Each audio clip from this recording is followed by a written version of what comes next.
051-180-904044. Our email address is bothsides106 at live.com. And you can join us on Facebook, follow us on Twitter, or link us up on Skype. We look forward to receiving your instant messages on MSN or Yahoo and your text messages on 365-3346. Remember, we have two ears and one mouth, so we can listen twice as much as we speak. So stay with us as we listen to both sides of the story. Both sides of the story.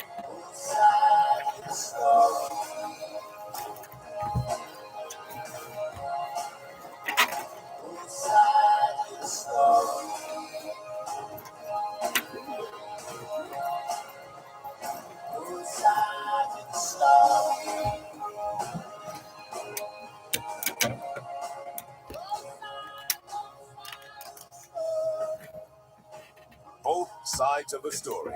We always need to hear both sides of the story. Both sides of the story. Got the song, right? Knowledge is power. Class is in session. Hour 106. Eternal Spirit of the chainless mind, brightest in dungeons, liberty thou art, for there in thy habitation is the heart which love of thee alone can bind. And when thy sons to fetters are consigned, to fetters and the damp vault's dayless gloom, their country conquers with their martyrdom, and freedom's fame finds wings on every wind. Chillon, thy prison is a holy place, and thy sad floor an altar, for 'twas trod, until his very steps have left a trace, worn as if thy cold pavement were a sod. By Bonivard, may none those marks efface, for they appeal from tyranny to God.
Throughout the land, and don't criticize if you can't understand.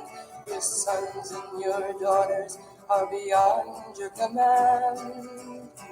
Your old road is rapidly aging. Please get out of the new one if you can't lend your hand, for the times they are a change. The line is drawn, the curtain is cast. The slow one now will later be past, as the present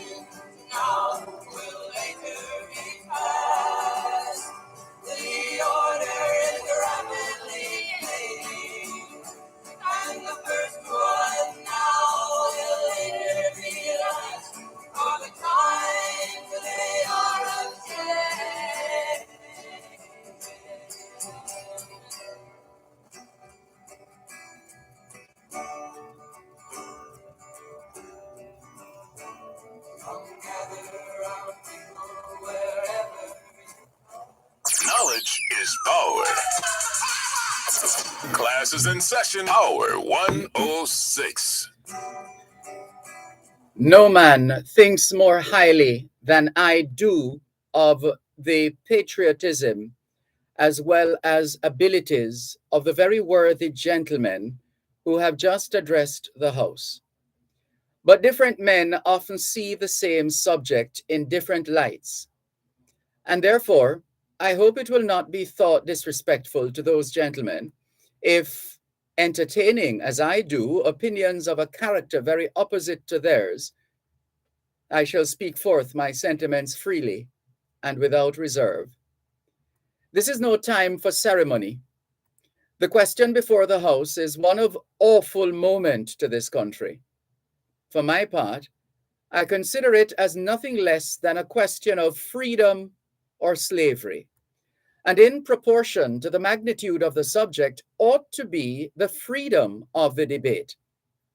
It is only in this way that we can hope to arrive at truth and fulfill the great responsibility which we hold to God and our country. Should I keep back my opinions at such a time through fear of giving offense? I should consider myself as guilty of treason towards my country and of an act of disloyalty toward the majesty of heaven, which I revere above all earthly kings. Mr. President, it is natural to man to indulge in the illusions of hope. We are apt to shut our eyes against a painful truth and listen to the song of that siren till she transforms us into beasts.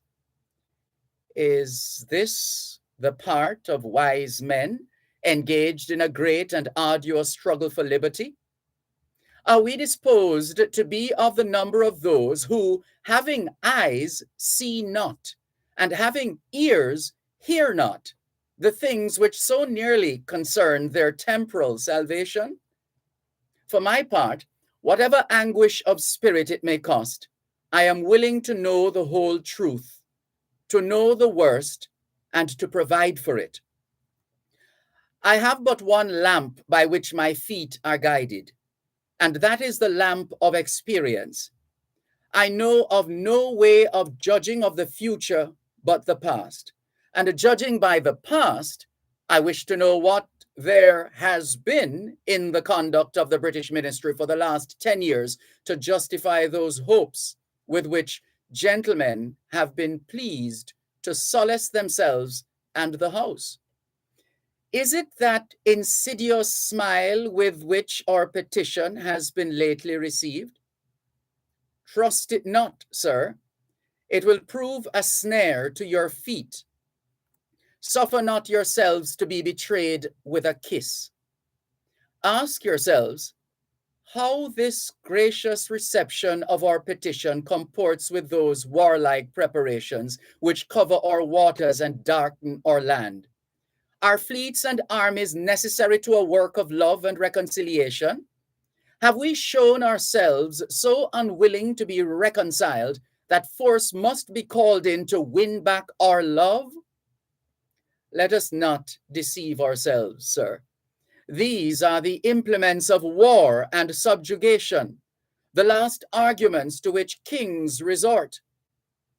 I ask, gentlemen, sir, what means this martial array, if its purpose be not to force us to submission? Can gentlemen assign any other possible motive for it? Has Great Britain any enemy in this quarter of the world to call for all this accumulation of navies and armies? No, sir, she has none. They are meant for us. They can be meant for no other. They are sent over to bind and rivet upon us those chains which the British ministry have been so long forging. And what have we to oppose to them? Shall we try argument, sir? We have been trying that for the last 10 years. Have we anything new to offer upon the subject? Nothing. We have held the subject up in every light of which it is capable. but it has been all in vain. Shall we resort to entreaty and humble supplication? What terms shall we find which have not been already exhausted? Let us not, I beseech you, sir, deceive ourselves.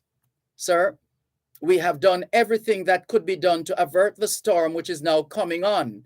We have petitioned, we have remonstrated, we have supplicated, we have prostrated ourselves before the throne and have implored its interposition to arrest the tyrannical hands of the ministry and parliament.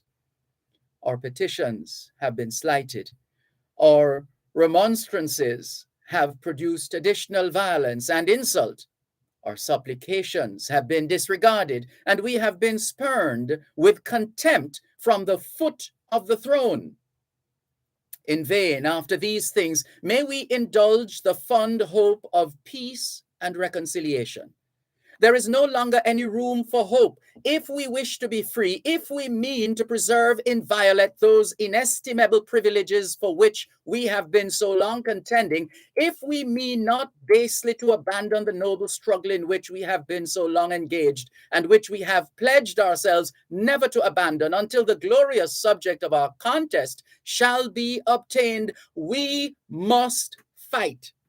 I repeat it, sir, we must fight.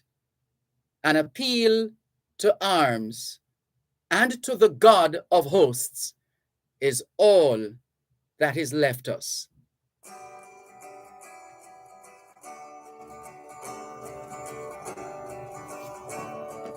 gather round, people, wherever you roam, and admit that the waters around you have grown, and accept it as so revealed.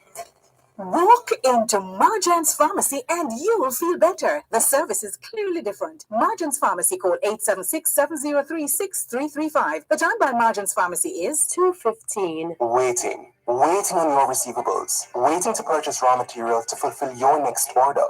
Waiting to get paid for goods already sold. 60 days, 90 days. Invoices way past due. What if you could be insured for up to 85% of your domestic and foreign receivables? So that if you don't get paid on time, your biggest priority, your business, will not have to wait. Trade credit insurance. Insurance worth having. Credit without waiting. Exim Bank. By helping businesses, we save lives and livelihoods. RJR, Gleaner Group. It's a cross-country invasion. Jamaica. Get ready for the Agile Gleaner Communications Group Cross Country Invasion 2022 as we showcase the best of Jamaica at 60. The excitement commences with our launch event this Friday, March 4. Join the Morning Agenda team with hosts Jodianne Quarry and Sanjay Lewis live at Broadcast House, 32 Lyndhurst Road in Kingston from 7 to 9 a.m. Don't miss it. This broadcast is brought to you by Grace Foods, Sunshine Snacks, Guardian Life, Digicel Foundation, Pico's Inc., Caribbean School of Medical Sciences Jamaica, Hypro Ace, Gateway Credit Union, Guardian General, H&L True Value and H&L Agro, Jamek Beauty Systems, and Trangbach Tonic Wine. It's a cross-country invasion. It's a cross-country invasion. Knowledge is power. Class is in session, hour 106. They tell us, sir, that we are weak, unable to cope with so formidable an adversary. But when shall we be stronger? Will it be the next week or the next year? Will it be when we're totally disarmed and when a British guard shall be stationed in every house? Shall we gather strength by irresolution and inaction? Shall we acquire the means of effectual resistance by lying supinely on our backs and hugging the delusive phantom of hope until our enemies shall have bound us hand and foot? Sir, we are not weak if we make a proper use of those means which the God of nature hath placed in our power.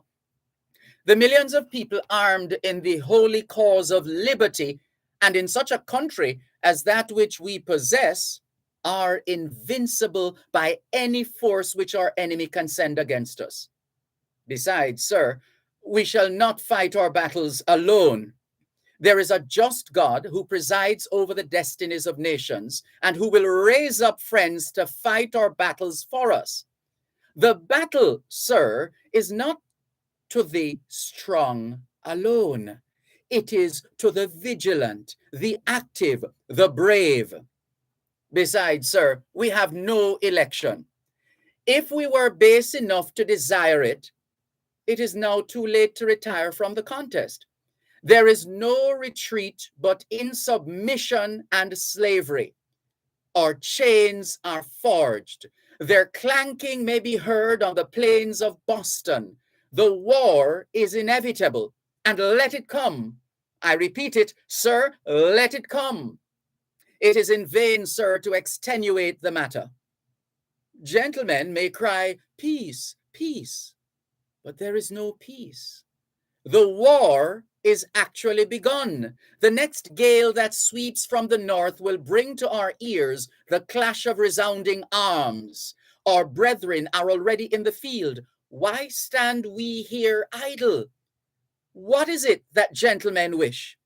What would they have? Is life so dear or peace so sweet as to be purchased at the price of chains and slavery? Forbid it, Almighty God. I know not what course others may take. But as for me, give me liberty or give me death.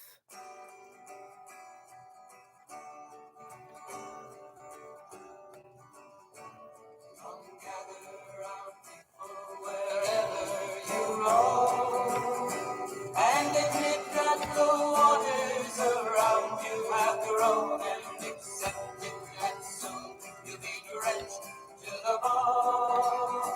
If your time to you is worth saving, then you better start swimming or you'll sink like a stone. For the times they are a-changing. Come writers and critics who prophesize with your pen, and keep your eyes wide, the chance won't come again. And don't speak too soon, for the wheel's still in spin, and there's no telling who that its name is. For the loser now will be later to win, for the times they are a-changing. Come senators, congressmen, please heed the call. Don't stand in the doorway, don't block up the hall. For neither gets hurt, believe last all. There's a battle outside and it's raging. It'll soon shake your windows and rattle your walls. For the times they are a-changing.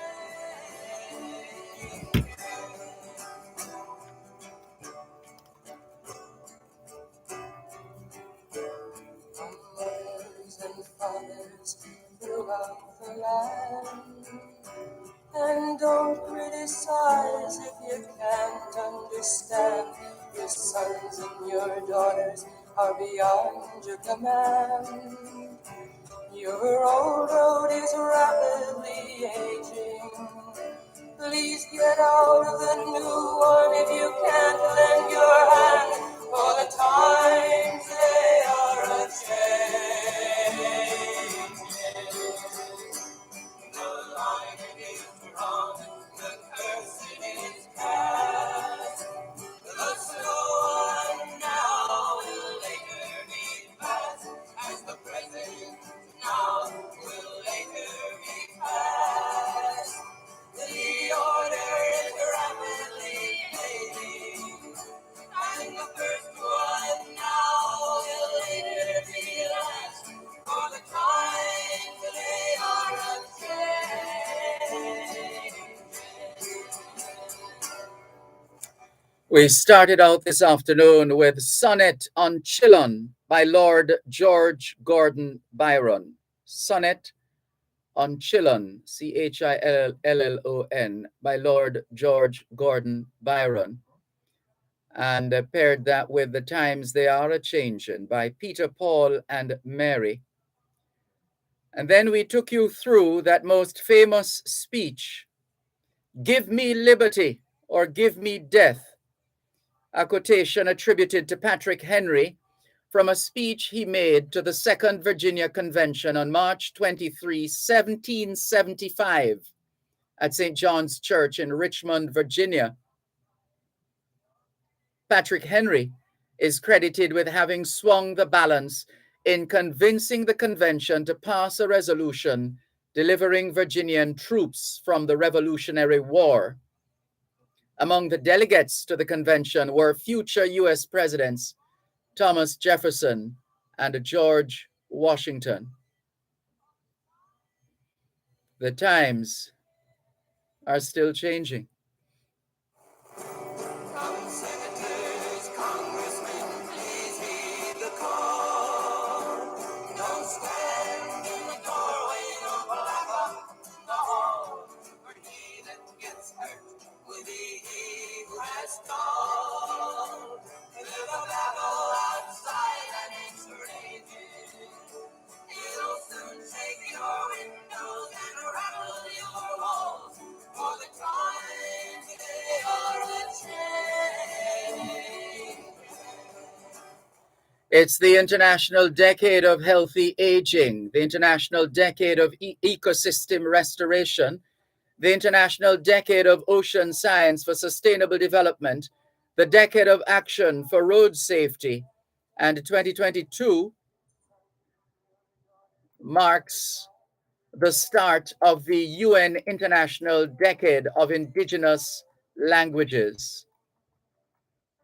It's the third day of the third month of 2022, the International Year of Sustainable Mountain Development, the International Year of Basic Sciences for Sustainable Development, the International Year of Glass, and the International Year of Artisanal Fisheries and Aquaculture. Here in Jamaica and in the United States, the month of March is being observed as Intellectual Disabilities Awareness Month.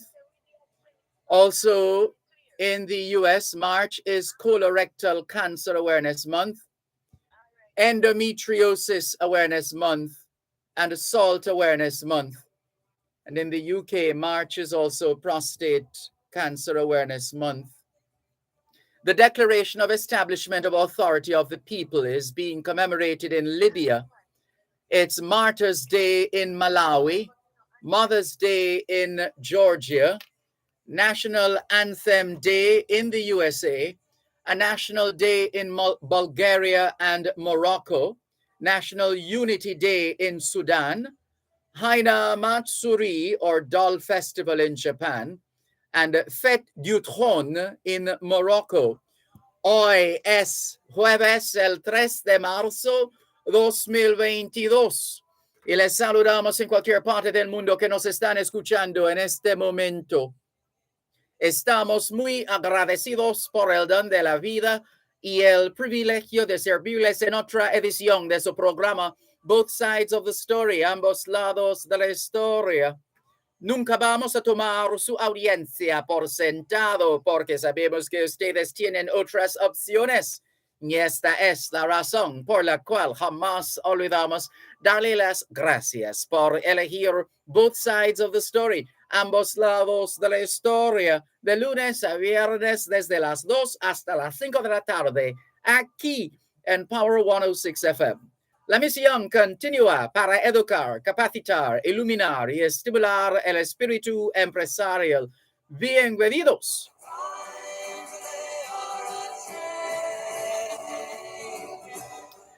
C'est jeudi le 3 mars 2022 et nous vous saluons tous qui nous écoutez où que vous soyez dans le monde.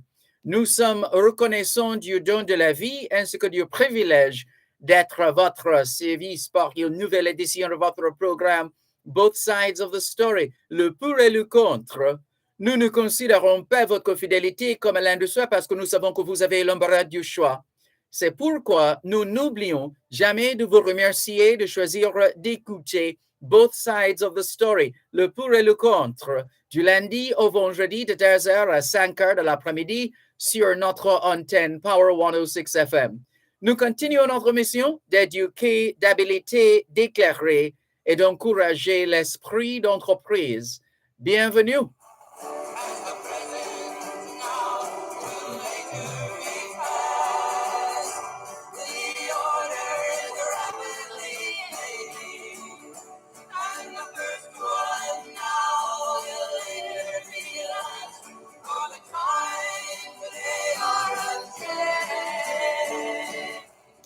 All we're saying is it's Thursday, the 3rd of March, 2022, and we greet you well wherever in the world you are listening to us right now.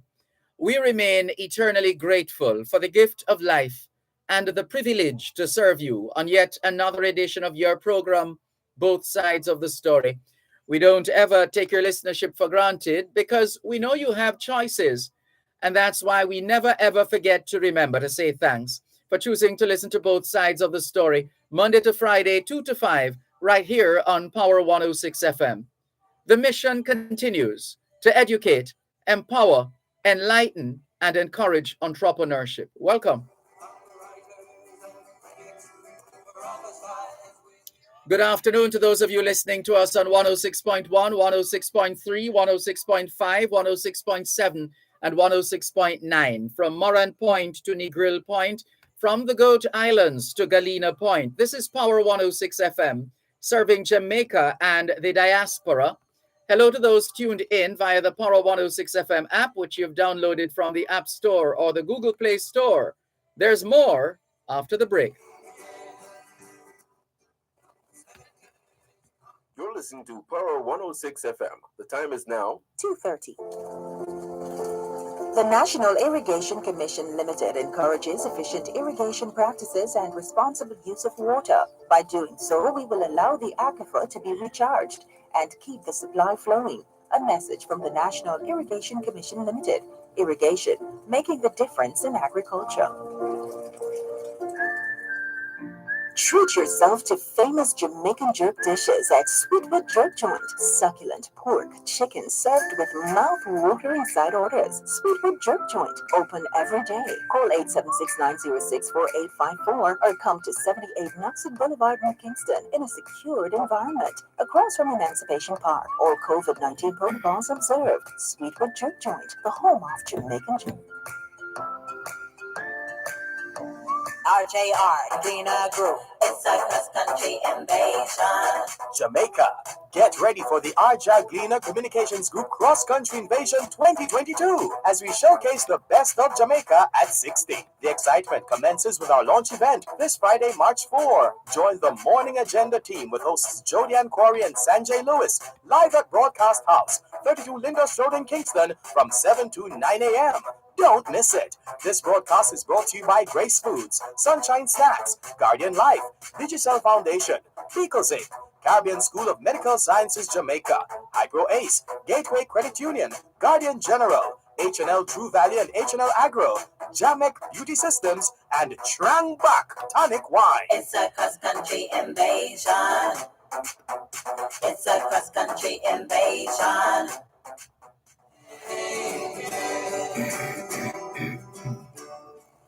Hello to those of you tuned in via the Power 106 FM app that you've downloaded from the App Store or the Google Play Store. Welcome if you're on the Gleaners website, go-jamaica.com. Subscribers to onespotmedia.com also have access to Both Sides of the Story in particular and Power 106 FM in general. We're streaming live video on the Dervan Malcolm Facebook page and affiliated pages. If you're not there yet, log on to Facebook. In the search box atop the page, type DERVAN MALCOLM, and you too will be able to not just hear, but see what's happening in the studios of Power 106 FM. We look forward to your full participation. After all, it is your program, Both Sides of the Story, Power 106 FM, a day after Ash Wednesday. And we're looking forward to your calls on 876-922-4112 to 5. That's 876-922-4112 to 5. Our text line is the same as the WhatsApp number, which means you can not only send us your text messages, your WhatsApp messages, your voice notes, but you can call us on WhatsApp as well. 876-365-3346. 876-365-3346.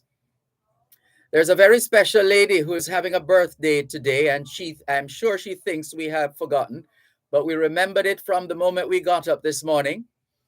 She has served the public service, the public sector here in Jamaica for about 40 plus years, about that, as far as my memory serves me.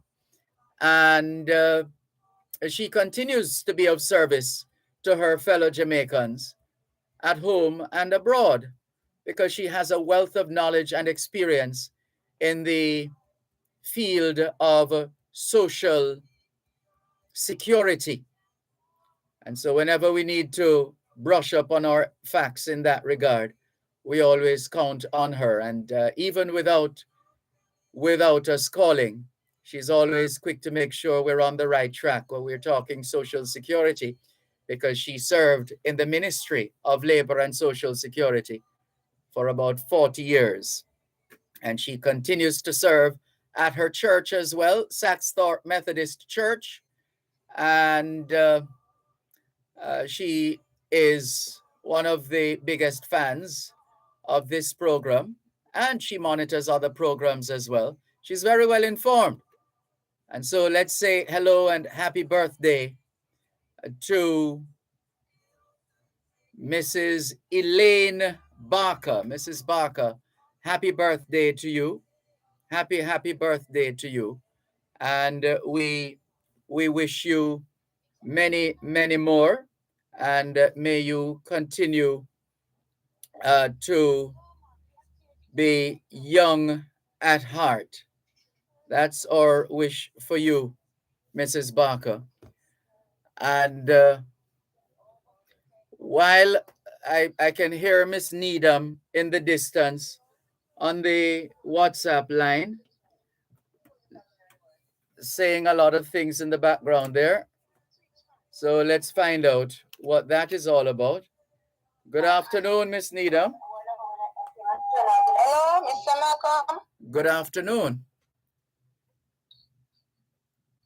Go ahead, Miss Needham. Don't listen to the radio. Don't listen to the radio. What I want to find out, Mr. Malcolm, you have to turn it off. What I want to find out, Mr. Malcolm, I would like you to find out some of the items that we are going to pay dearly for to the Ukraine business. I hear them say one of them this morning that is fertilizer. So I don't know if you'll hear any up to date us. Yes, they are big.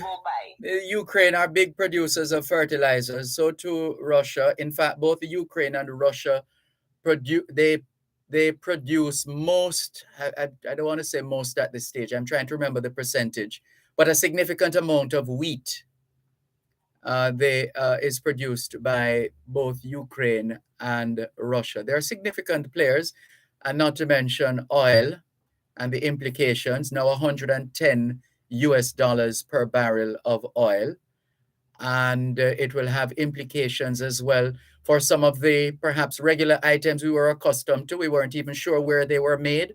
All of a sudden, we'll go to the supermarket and realize that they're no longer on the shelves. And when we ask, when will the stock be replenished, we will possibly be told, well, we're not sure, or we don't know. It's based on what's happening in the Ukraine, or what's happening between the Ukraine and Russia. So we shouldn't have to, at this stage, be encouraging each other to look inwards, to plant something, to save something, to conserve, to become more creative in all that we do. There is no time like the present, but unfortunately, we wait until we get to times like these to start thinking in that way. That's most unfortunate. But Mr. Malcolm, I believe that most of these young people, they are too lazy. When I was growing up No, in but the how can country, you Mr. make a Malcolm, sweeping statement like that? Mr. Malcolm, just Most listen. most When young I was people, growing, lazy? Really? I don't think so. Mr. Malcolm, when I was growing up in the country, I'm from the parish of Trelawney. And you used to see all my father used him alone plant cane and load one cane truck. One cane truck when we coming from school, we could have get a piece of cane when we going on the roadside line out. No, Mr. Malcolm, if you even go, if somebody even died, and you go down the country, any country at all to pay your last respect, you can't get piece of cane not able to eat, but yet we load that truck. So there is young people, they're not planting any cane, Mr. Malcolm. Mr. Malcolm, when you look when me coming from school, what cane you see, bungla cane, and a one-man cane. So nobody not planting nothing, all that thing with them call arrowroot, Mr. Malcolm. It may grow a country pan. You great at the arrowroot and you strain it and you settle it to make your back strong. And then everybody are just quick oats and quick oats and fast But oats. then, but hold on. Mr. Malcolm. But why are you giving them free publicity? How much are they paying you to come and call their names? You just gave them free publicity. I don't give them any publicity, Mr. You just Malcolm. did. I'm just saying that the older people used to work, Mr. Malcolm. My mother used to plant acres of Congo, and you have a time when in the country where you call hard time. Where you get the pum pum yam and the renta yam and cure in the hut, and when hard time you cut off piece and put your little piece of can't walk up over a crank and drop in it and cookie. And when we come from school we get with nice dinner. When you buy piece Are of there renta yam, other varieties of yam apart from the one you named? you have renta, you have pum pum, you have St. Vincent, you have hard yam, and you have yampi, you have sweet yam, you have yellow yam, you have nigger yam, and you have one with the far in the woodland where they call tar yam. No. And nobody not plan nothing, Mr. Malcolm. I just sit down and I swipe on the phone and not even, Mr. Malcolm, I don't see no truck load with cane. No, man, those trucks are still moving about. I've seen them. And the part of the problem is that they mess up the roadways. They don't pack the thing properly. So by the time they get to the factory, they would have lost a portion of the cane. But Mr. Malcolm, I tell you, see a country me come from, I'm no cane, no plant, no acres. Me no see no cane. Well, here's a message. Here's a message from a listener on YouTube, a viewer/listener on YouTube, CVAD official, saying, them old people here, you see, just because some of we not interested in farming or agriculture, then we lazy. Come on now, granny, he or she says. Mr. Malcolm, is not a matter of lazy, it's survival, Mr. Malcolm. You don't have to buy the arrowroot, you just get the sucker and stick in the ground, you know, Mr. Malcolm, and you're great at it. My mother used to have a bammy presser, and when he pressed the bammy, the cornmeal put where you bake on the fire, Mr. Malcolm. When you get one slice in the morning, we go and mug at the coffee tea, you know, nothing till dinner time. At them something there, but nobody now do that. We couldn't tell last I piece of potato put. Well, but that sounds like your fault. Why are you starving yourself of potato pudding? You can make it yourself.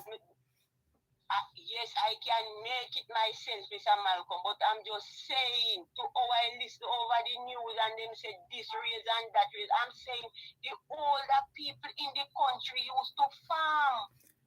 And even back then, prices were going up. Inflation will always be with us. We'll always have price increases. Always. We can't escape it.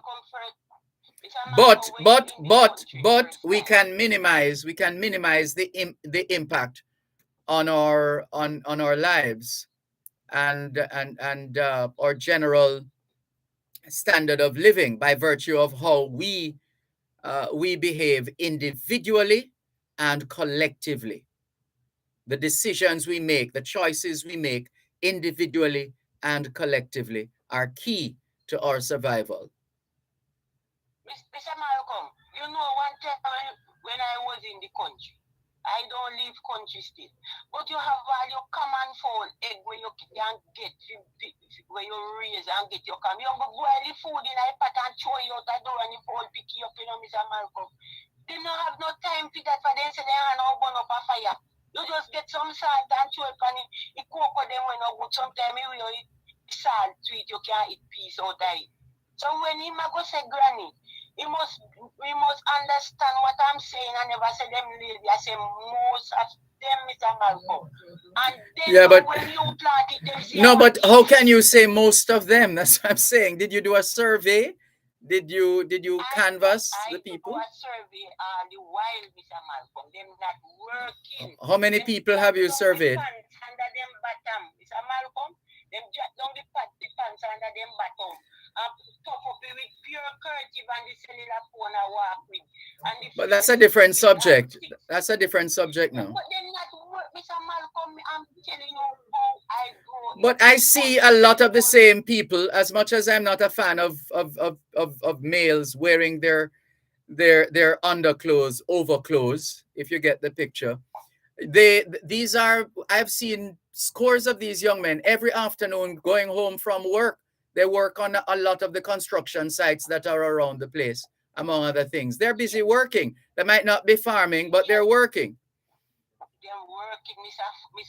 Malcolm. But look here, Mr. Malcolm, if you even working, and plant food, you can't mix the concrete, you want food like caramel dumpling Well, we're on the same page. It's the same thing we have been saying. But we don't expect everybody to gravitate to one field, one area, one industry, one sector. I understand, Mr. Malcolm. But we know agriculture is crucial. So what we have to do is to strengthen or further enhance what we have so that the tree can grow in a more prosperous way to benefit all of us. One moment, please.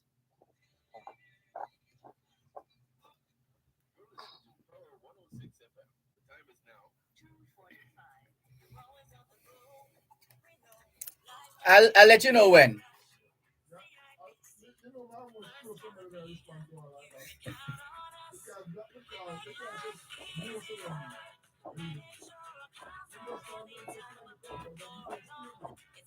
Yeah.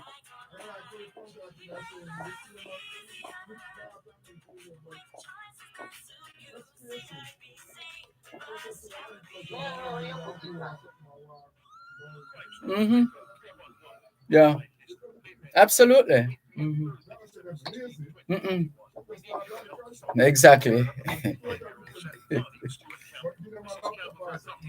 Oh Lord, they crack every code. Yes.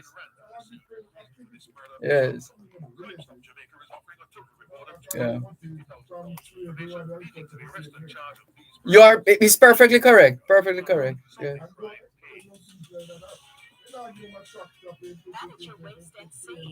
Mm-mm. Mm-mm. Mm-mm.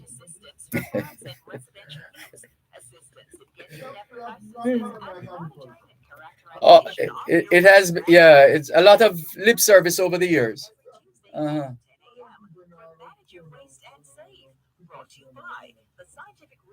Yeah. Well, that is it. People have to mm-hmm.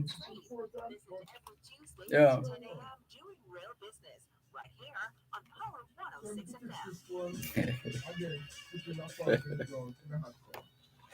The choice is clear. Thanks a lot for staying with us here on your program, Both Sides of the Story, Poro 106 FM. Errol in Maryland says, yes, she is right. I have to come from the USA to plant cane and everyone eat it there. Very lazy, and we're not seeing the rest of this message, says Winston. But we always have to be careful, Winston, of the broad brush. He says, well, this is the same Errol, otherwise known as Winston, or the other way around. He says, Sir D, you know what the lady is saying? You're just trying to not let the young people them feel bad because she is so right on every point. No, can't be so right on every point. As we said, to make a sweeping statement to say most of them lazy. That's not that's not an accurate statement just to say, unless you have done one of those extensive studies where the margin of error is such that uh, and the legwork and the coverage and the reach is such that uh, it becomes a compelling piece of work. Other than that, we can talk about perhaps some, like in any category of people, old people, young people, brown people, black people, Chinese people, Russian people, and we could go on. In every group, in every cohort, in every country, in every sector, in every industry, in every institution, you are going to find some who do and some who don't, some who care and some who don't. It's just a fact of life because remember, we're not a homogeneous people, meaning we're not all the same. We don't think the same way. We don't act the same way, etc., etc. Yes, Miss Needham, I think you're wrapping now. Yeah, yeah. Mr. Malcolm, I have a few pimento tree on my place in the country. And that's what my mother and father plant. And trust me, not one of these young people are not planting a tree, but if you pick it and go through the bush and pick it and put it on piece of zinc and gone out the road a shop, when you come, all the zinc gone. So why you don't plant a tree? You wait till when you pick and it you have it on zinc, you have to sit down and watch it like it's a security and it's your own. That's why I'm telling them. Well, why? No, that's the solution to that problem. One of the solutions is to set up a couple of hidden cameras in that area. So the hidden cameras can capture these people who are seeking to reap where they did not sow. And then that becomes a police matter. That's a totally different matter. If you don't mind, you have one fowl, I said, them go lift up the fowl, take away the egg. Buy 2 fowl and raise it up. I saw me go. Well, there are a lot of people. There are a lot of people in Jamaica who are raising chicks. A lot of people, not just, and it's not just in the country. It's not just in the country. It's all over the corporate area as well. You think so, Mr. Malcolm? No, it's not think. I interface with people who work in the field, high pro. Remember, we have done a lot of work. It's not just farm talk in the mornings, we have done a lot of work over the years, working with the Jamaica Agricultural Society at Denby and otherwise. So we, Mr. Malcolm, yes. You have a ram, I raised that ram goat from January. And when December come, you say, all right, you are going to sell it back. You pick if you go back to school and you want a local family reunion. And if you go and even work 2 day work with a man and get even $9,000, say, all right, I'll buy a little yogurt and try with it. You wait till when Christmas time, but everybody want big pot of manage water to drink. And you never tell you in the ear. And when you catch them now and do what you do, you hear say you're wicked. No. When you seek justice, you must do justice. Careful and be careful that you don't become the people you condemn. So you don't want to be condemning these people, the predial larcenists, the 2-foot puss. We're not going to pluralize that, but the 2-foot puss. I'm saying to you that let the law take its course. Miss Malcolm, me live beside you. And you have a heart in it tree. And me go buy one up a whole garden and plant it. I must definitely ready or something. See me arrive and you arrive. If it didn't go so, when your heart in it come in, my one come in. I saw if you go, but you not buy one, but you sit down through bush of people and I say, then look like they can't eat, then look sweet.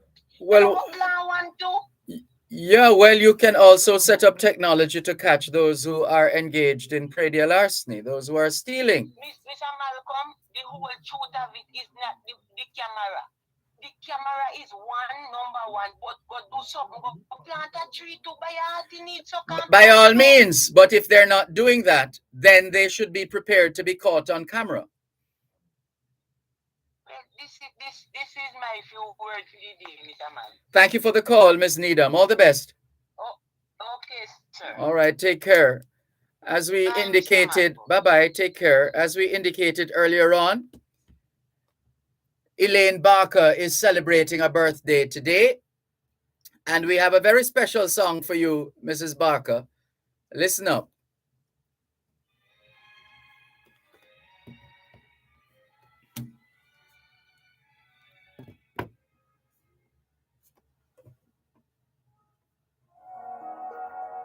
Fairy tales can come true.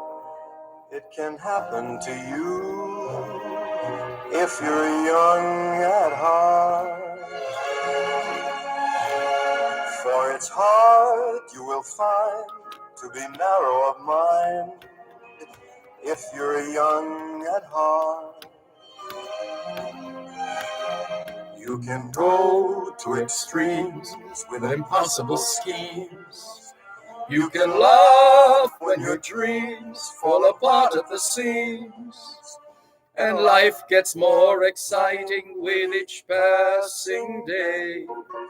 And love is either in your heart or on its way. Don't you know that it's worth every treasure on earth? Happy birthday, Mrs. Barker. At heart. For as rich you deserve that and so much more. It's much better by far to be young at heart. No, I didn't know that. I was calling you earlier this afternoon too, but I didn't get through. Your line was busy. 105. Look at all you'll derive out of being alive. And here is the best part. You have a head start if you are among the very young at heart. Well done, well done. No problem, later.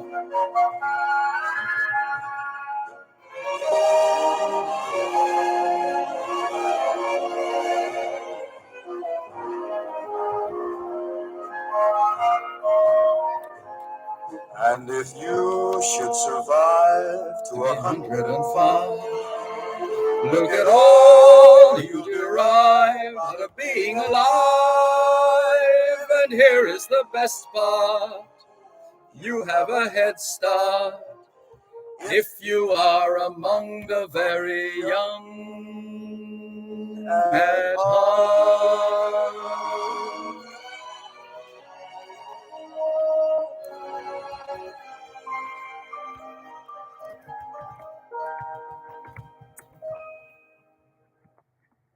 Frank Sinatra, young at heart, especially for Mrs. Elaine Barker, who celebrates her birthday today, the 3rd of the 3rd. Good afternoon once again, Mrs. Barker. And everybody else having a birthday today. Happy birthday to you. Let's take some more of your calls on 876-922-4112. 876-922-4113, 876-922-4114, and 876-922-4115. The text line is the same as the WhatsApp number, which means you can not only send us your text messages, your WhatsApp messages, your voice notes, but you can also call us on WhatsApp. The number to call, 876-365-3346, 876-365-3346. We're streaming live video. In fact, we're just about starting another video here on the Facebook page. Let's make sure it's properly labeled, and you can catch the very latest roundabout now. How about that? Thank you very much. Let's clear some of the messages that have been coming in so far here on your program, Both Sides of the Story, Power 106 FM. Still streaming live on the Gleaners website, go-jamaica.com, live on your smart devices all over the world. Where do we start? Let's see. Let's refresh this stream. And while we're doing that, we should, here we go. Let's see the comments. Here we go. So let's say hello and good afternoon to Audrey Smith. She says, good afternoon, Dervan and listeners. Hope you all had a good holiday yesterday, listening and watching from Southampton. Take care, everyone. And you do likewise, Audrey Smith in Southampton in England. Chuck Ray is enjoying the music. Good afternoon, Chuck Ray. Dalty Mill says, good afternoon, Dervan and fellow listeners. I'm glad the students got home safe. Checking in from Connecticut. Well, that's what they say in the US, Connecticut. And some of us say Connecticut, but they'll tell you it's Connecticut. Right, welcome. And did we cover all of those? Who did we miss? All right, I think we got those messages in. So let's go. There's a call coming through on our WhatsApp line, same as the text line. 876-365-3346. It's from Beresford. Let's hear what Beresford. We're close to the break. Let's see how close we are. 30 seconds away from the break. Welcome, Violet White. We see you have joined us. Beresford, stand by. We're close to the break, so we're going to the break. You know we like to take accurate time signals on this program. Both sides of the story here on Power 106 FM. Very important. So let's take the time signal and the commercials and come back with more in just a moment. You're listening to Power 106 FM. The time is now 3 o'clock. Jesus, oh Jesus, oh how I love to call your name. Tune in to Power 106 FM for the longest running religious call-in program on Jamaican radio, The Prayer Line. Join Pastor Errol Hay and his team as they offer spiritual guidance and intercession grounded in biblical doctrine. Hear powerful testimonies from Jamaica and around the world.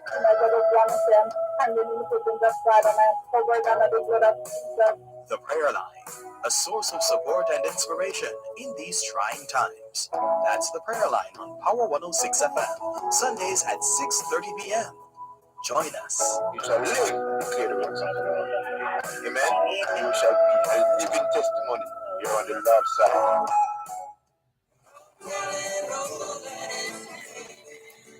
As we said, Violet White has joined us. Violet White is in South Florida. Welcome, Violet White in South Florida. Good to have you on board both sides of the story. Power 106 FM. Jeannie Chambers is with us as well. Good afternoon, Jeannie Chambers. Hello to Sophia Nemad in Newell, St. Elizabeth. Good afternoon. Good to have you join us here on both sides of the story. As we said, going to the break, Beresford is online. Let's go over to Beresford. Good afternoon, Beresford. Welcome. Yes, sir. Good afternoon. Did you, I'm sure you're aware of the politician in Westmoreland that was caught on camera beating up a woman, right?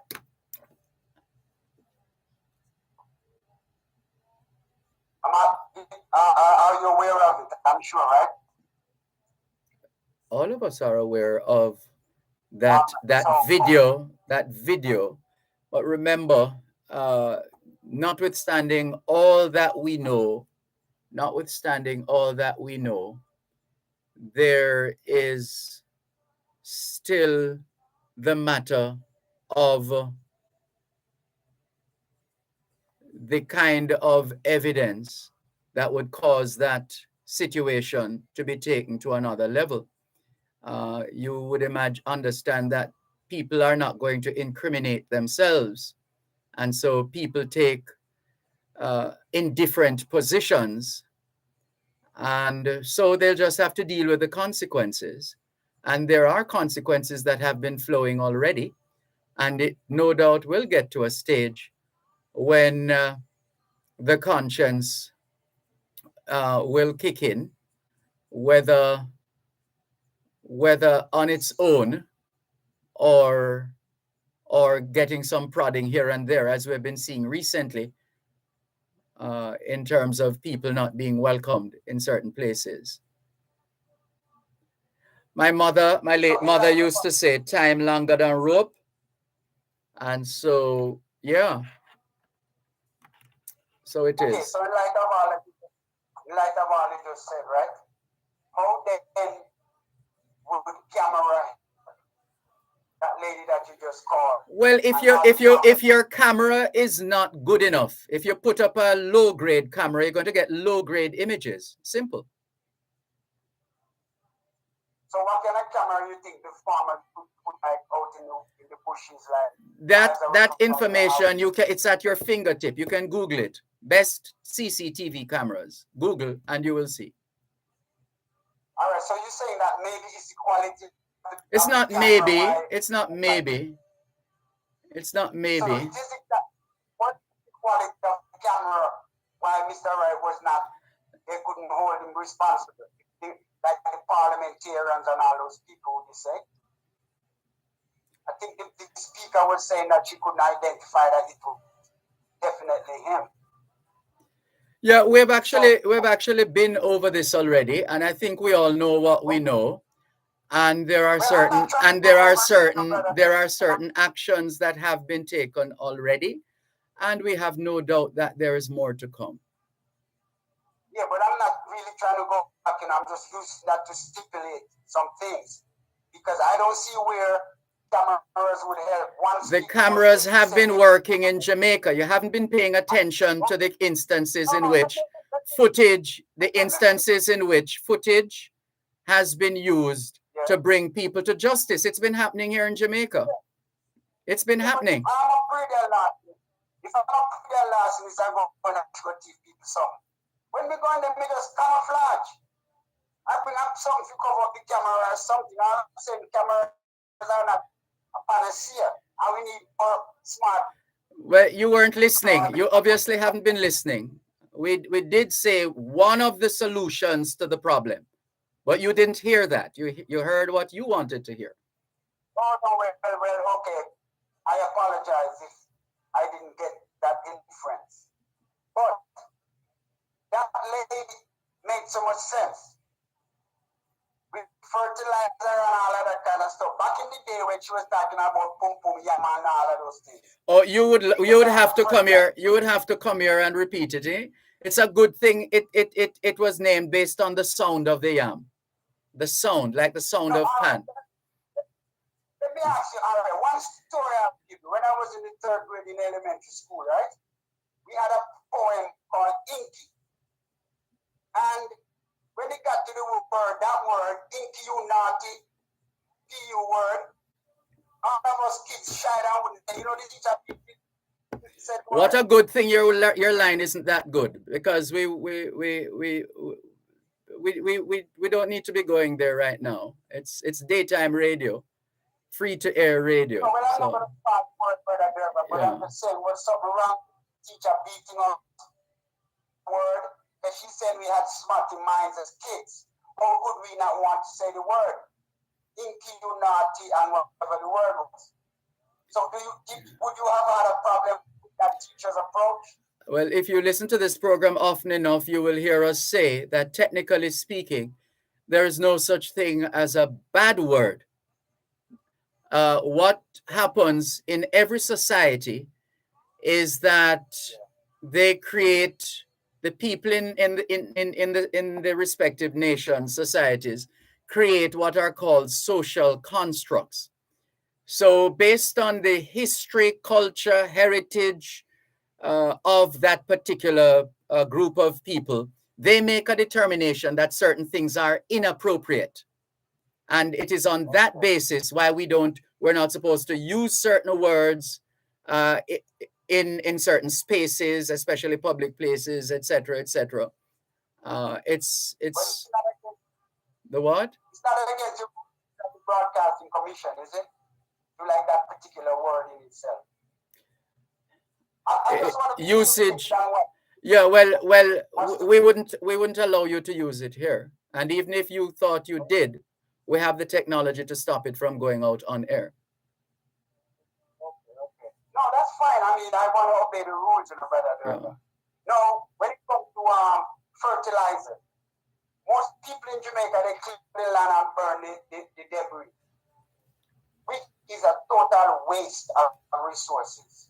I am now setting up my garden in my backyard with my leaves from the fall. I'm sorry, you sound as if you are in an empty room, or you're quite a bit of quite a distance away from the device you're using to communicate with us with. Yeah, I'm sorry. Can you hear that now? I'm not sure if it's any better right now, but I'm hearing more of the ambience of where you are. The building, the structure in which you are is feeding into the system. Is it any better? Just a little better, yes. Okay, now I was saying that people in Jamaica, when they clear the land, the farmers, they burn the grass and the debris. But that is a waste of resources, because that's some of your best fertilizers. For example, blew all my leaves into one spot into my garden, the leaves from the fall, and I use my glass. As a matter of fact, I start putting my grass indoors and growing enough yet, just to get the grass clippings to put in my compost. That's all the fertilizer I need. Granted, I'm only doing a small garden in my backyard in Atlanta. But if you're doing a big cultivation in Jamaica, you still have more debris from the land that you clear. I don't see the need for all this expensive fertilizer from, chemical fertilizer from Russia or wherever else they get it from. Careful now. We have our own fertilizer manufacturers here in Jamaica too. In addition, and it's not just one. There's a major one. There's a major one here in Jamaica. Yeah, well, I don't really buy into that. The sugar cane that we don't use to produce sugar anymore can also feed our livestock. No, but this is what I'm saying. This is what I'm saying. There's a major factory that is engaged in fertilizer manufacturing, but there are also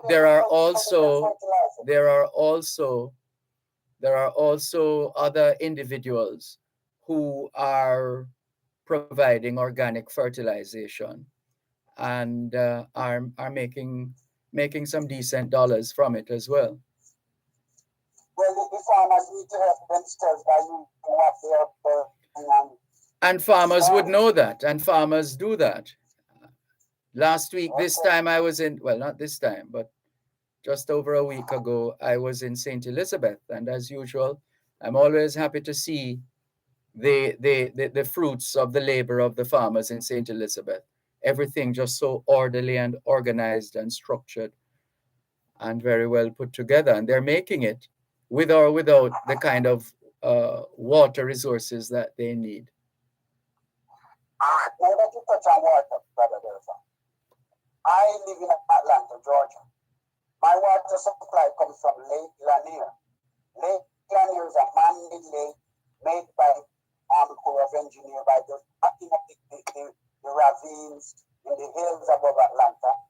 Where the water would run out and they just back it up into a reservoir, create lakefront properties and all of that, and that water goes all the way to the wetlands in Florida.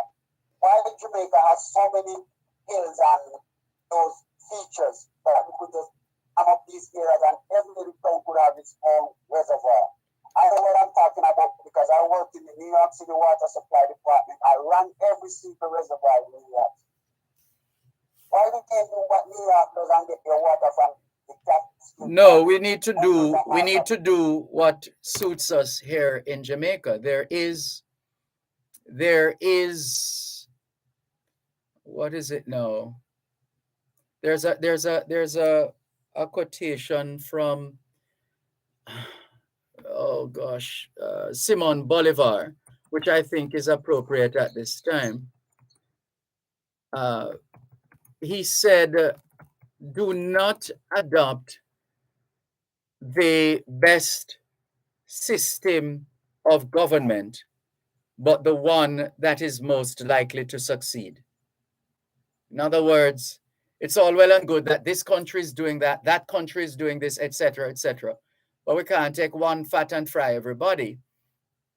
Each of us are unique, and we have within our own climate, within our own soil, within our own atmosphere, certain peculiarities.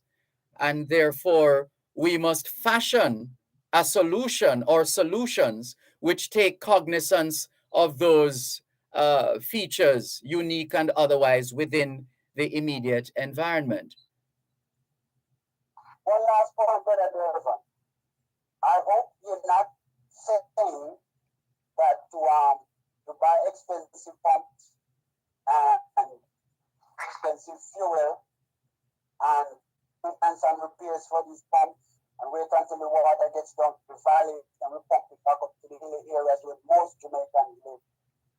That's better than damming up some reservoirs in it and gravity feed it down to the population without the attendant cost of the previous prevailing system. That sounds like what you're saying. I didn't even utter a word along those lines. Well, I'm just making sure that we're not ruling these things out in favor of what we think we already have, because I said that is probably better because of the features of Jamaica's geography. And I think you're saying that maybe what we have is working. That's why I went for the quotation, you know. I'm still trying to find the exact words. Do not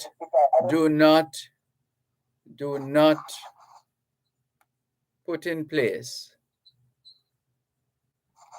I'm just trying to bring it up because the point is made. In other words, don't try to implement the best system of government. Try to implement the one that is actually likely to succeed. In other words, every country, every terrain, every hill, every valley has certain peculiarities. Some things might work in this country within a particular region, but they can't work in another region. Some things might work all across this country, but maybe in just a small part of another country. One moment, please. Coast to Coast Concrete, the high quality concrete for fencing, roofing, foundation, and road surfacing. Call 876-754-7472. The time by Coast to Coast Concrete is 3:15. Are you an NWC customer with multiple properties? You can add account numbers for those properties to be serviced using a single login profile. Just go to nwcjamaica.com and visit the customer web access portal. Try it now. Consumer Talks, educating and empowering consumers towards a more vigilant and confident consumer-friendly Jamaica. Join us every second and last Tuesday of each month at 9:35 on Real Business. Listen and learn about your rights and responsibilities. Learn how the CAC works to empower consumers in Jamaica. Consumer Talks, brought to you by the Consumer Affairs Commission. Protecting your rights, securing our future.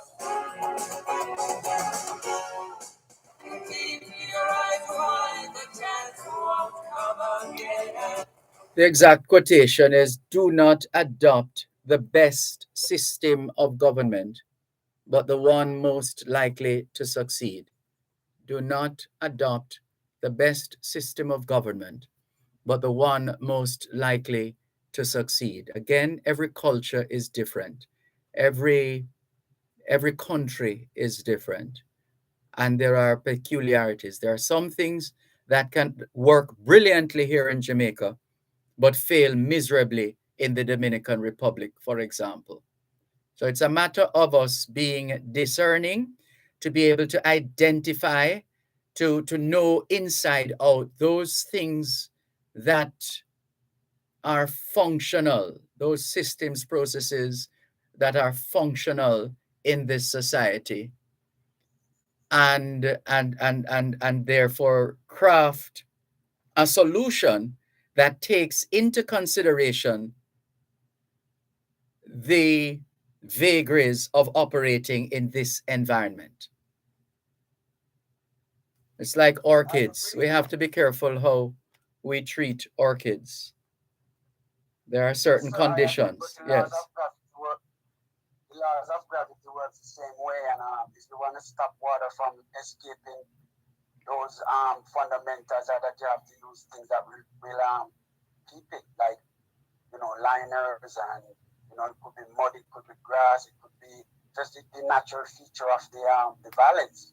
So yes, you have to be nimble, and you have to study to know what to reject and what to accept. Goes without saying. That's my last point, Brother Dervan. I hope you continue to have a good program. You too. And thanks for keeping us informed in the diaspora, sir. We try. Thanks for the call. Take care. Bye-bye. This is your program, Both Sides of the Story, Power 106 FM, still streaming live on the Gleaners website, go-jamaica.com. Live on your smart devices all over the world. Taking your calls on 876-922-4112-5. 876-922-4112-5. The text line, same as the WhatsApp number, 876-365-3346. 876-365-3346. And we have a lot to cover on the WhatsApp line. Let's see if we can get out of the way the non-essential messages right now and cut straight to those messages pertinent to the moment. Let's go over to running through this very quickly. All right, here we go. This one from Ellerid. What do you think? Is this racist? I watched City TV this morning where an African was interviewed at Pearson Airport, and he said he was barred from boarding the train from Ukraine to Poland. He was told no African, Indian, or Arabs can board the train. If they want to leave, they have to use other borders. He took a taxi, and when he reached the borders, his document was checked by Ukraine, and he was told he can't cross. But once he forced his way to Poland, he was welcomed by the Polish. Well, as we always say, Ellerid, those people who engage in racist behavior and other forms of, let's just put it mildly, antisocial behavior, there is nothing wrong with you. There is something wrong with the person who's behaving in that way. That really is the summary. Nothing is wrong with you, but something is wrong with the other person. And another piece of the message here, another thread, Mr. Malcolm, Africa is one of the wealthiest places in the world, yet blacks are the underdogs. All the wealthy remove to Europe to make them rich, and they still see blacks as garbage. Europe today is still living off the proceeds of Africa. Yeah, Ellerid, again, can I refer to the words on the cover of my journal in reference to what you have said? God grant me the serenity to accept the things I cannot change, courage to change the things I can, and wisdom to know the difference. That's how we would sum that up, Elorid. Thank you very much. See, we should try not to detain ourselves too much by the warped positions, the ill-informed, some of the ill-informed positions of our brothers and sisters. So you just continue to let your performance do the talking, Elorid. Let your performance do the talking. Let people know you by your work, by your deeds. It's not that you're setting out to do it, but you are doing what you do best to the best of your ability. And sure, they might have all different kinds of things to say. But as long as you know within yourself who you are, what you're about, and you do your work and do it well, history will take care of you. Don't worry about it. Michael from Bell Plain in Clarendon says, good afternoon, teacher, to you and your listeners. I'm here, me and my friend Keeti, having a good time listening to you. Keep safe. Same to you, Michael. Roy Lawrence says, buenas, professor. There was debate on Simon's show, re the viability of growing corn in Jamaica. But it is said that the most expensive rice growing method is in Japan. It is a matter of food security. No matter how much money one has, doesn't mean you can't get what is not for sale. Well, again, whatever decision we make in this regard, Roy, must be an informed decision. We have to do our homework. And if we have to do research, let's do the research. If we have to have some kind of a pilot project just to see the efficacy of the system, let's do it. But it can't be just on a whim or a seat of the pants approach. You have to do your homework. Clarky Bless in Hunstown, St. Mary says, good afternoon, Mr. Malcolm. Happy Thursday to you and your listeners. Enjoying your program. Nice choice of song. Happy birthday to Mrs. Barker. Hope she enjoys her day. Clarky Bless in Hunstown, St. Mary. Thank you, Clarky Bless in Hunstown, St. Mary. Another one. Good afternoon, Mr. Malcolm. Happy Thursday. Marcia here from Rosemont Alumni. Hello, Marcia from Rosemont Alumni. Good to hear from you. We'll be in touch. Del Mignot says, good evening. Good afternoon, Del Mignot. Mr. Dervan, we live in Jamaica. We do all the surveys with our eyes. Most of the young men are lazy. There you go again, following Miss Needham. We can't come to that conclusion without having done some kind of research. And even with research, I guarantee you, you will not find that most of the young men are lazy. Not at all. Or as you go on to say, just as the lady says, they want to be rich quick. But those are the ones who are being caught, aren't they? They are the ones who are being caught for scamming. They are the ones who are being tried for gangsterism and all of those things. What, don't they have a song? One by one. I don't even know what else that song says, but I just remember that line. One by one, and they're bringing them in one by one. One by one. There have, as we always say on this program, there have never been more opportunities than there are in Jamaica and the world today. Never.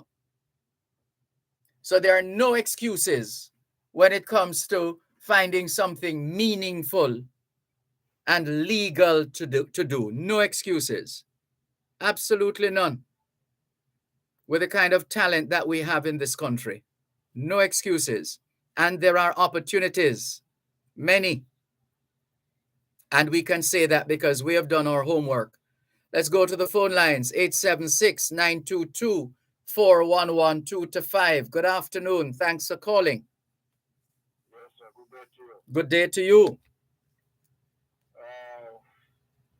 You know, there are bad words and there are good words.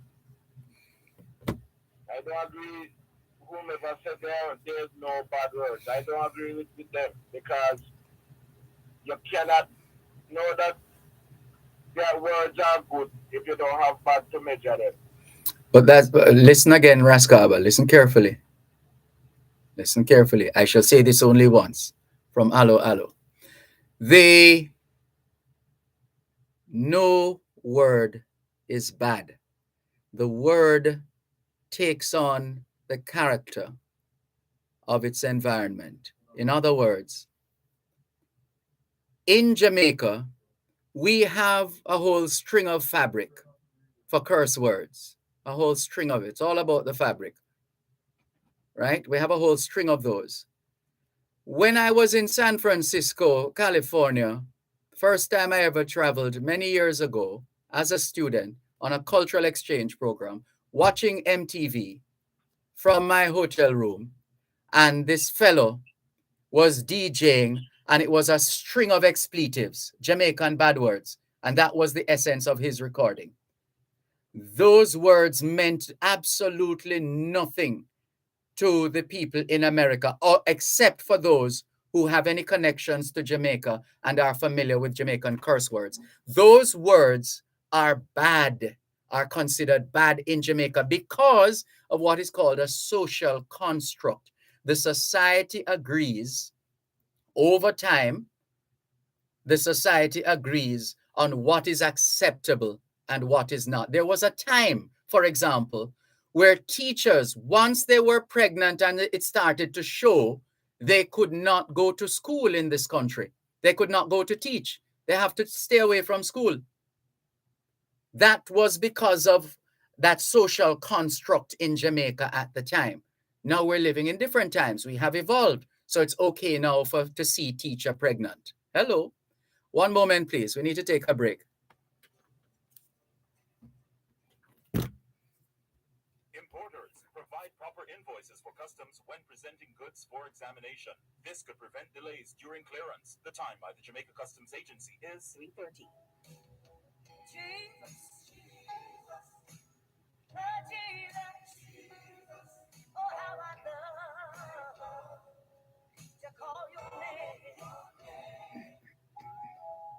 Tune in to Power 106 FM for the longest running religious call-in program on Jamaican radio, The Prayer Line. Join Pastor Errol Hay and his team as they offer spiritual guidance and intercession grounded in biblical doctrine. Hear powerful testimonies from Jamaica and around the world.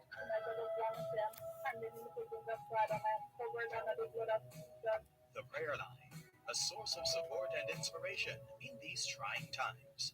That's The Prayer Line on Power 106 FM, Sundays at 6:30 p.m. Join us. You shall live, declare the words of the Lord. Amen. You shall be a living testimony here on the Lord's side.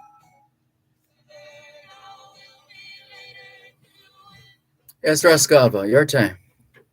Yeah, my list of words that I say are bad. One of them is BAD. Is that a word? Yes, it is a word. Right, and it is bad. Murder is another word that is bad. There's nothing good about it. And I need that going further. There is no such thing as a bad word. Well, Yes. I'm not going to be convinced by everybody else by their creation Yes. and their thoughts. That Not at all. It's a fact of life, Raskava. It's a fact of life. You cannot know that a word is good to use bad measure. Yeah, but again, you keep missing the point. You're not talking about the social constructs. The society makes a determination as to what is considered acceptable, what is considered aesthetically pleasing or otherwise. The society makes that decision. And over time, there are certain behaviors that emerge, and somebody or some people within that community at that time need to attach a word to characterize that kind of behavior. And so that's what the word is used to do, to characterize that kind of behavior, to describe a particular kind of behavior. You see, all the piece of cloth where them put on the elephant when them are riding, people say a bad word. I don't say those words are bad. I don't call none of those words bad. When they have a word where if you use it by itself, they say a bad word. If you put cat on it, it's quite all right to teach your children them about it. Like I said, it is what it is, Raskab. What is the problem that Ukraine created or guilty of why they are now being attacked? I thought we shared that on this program. When was it? Last week? Was it last week we went through? You're sending me. I was out sometime. And I find it now. Russia, Ukraine. I know how Ukraine is a part of Russia until they decide they govern their own and govern their own self. Is that one of the problems? No, they became independent in 1991. 1991. That's when they became independent. I'm just trying to. I had the timeline here, but essentially, what? All right, let me see now. Where do we start? Let's go to. Yeah, can we go back that far? Do we have time? 10th century. Rurik dynasty established and the rule of Prince Vladimir the Great. Prince Volodymyr in Ukrainian. So it's Vladimir. That's why you have the Russian president is called Vladimir, while the Ukrainian leader is referred to as Volodymyr, because in Ukrainian that name is Volodymyr. In Russian, it's Vladimir. In 988, he accepted Orthodox Christianity and began conversion of Kievan Rus, thus setting the course for Christianity in the East. In the 11th century, Kievan Rus reached its peak under Yaroslav the Wise, Grand Prince, with Kiev becoming Eastern Europe's chief political and cultural center. 1237 to 1240, Mongols invaded the Rus, R-U-S, principalities, destroying many cities and ending Kievan Rus's power. The Tatars, as the Mongol invaders became known, established the Empire of the Golden Horde, Horde.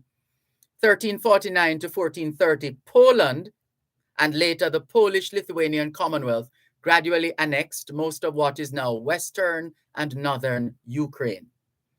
1441, Crimean Khanate broke free of the Golden Horde, Horde, and conquered most of modern southern Ukraine.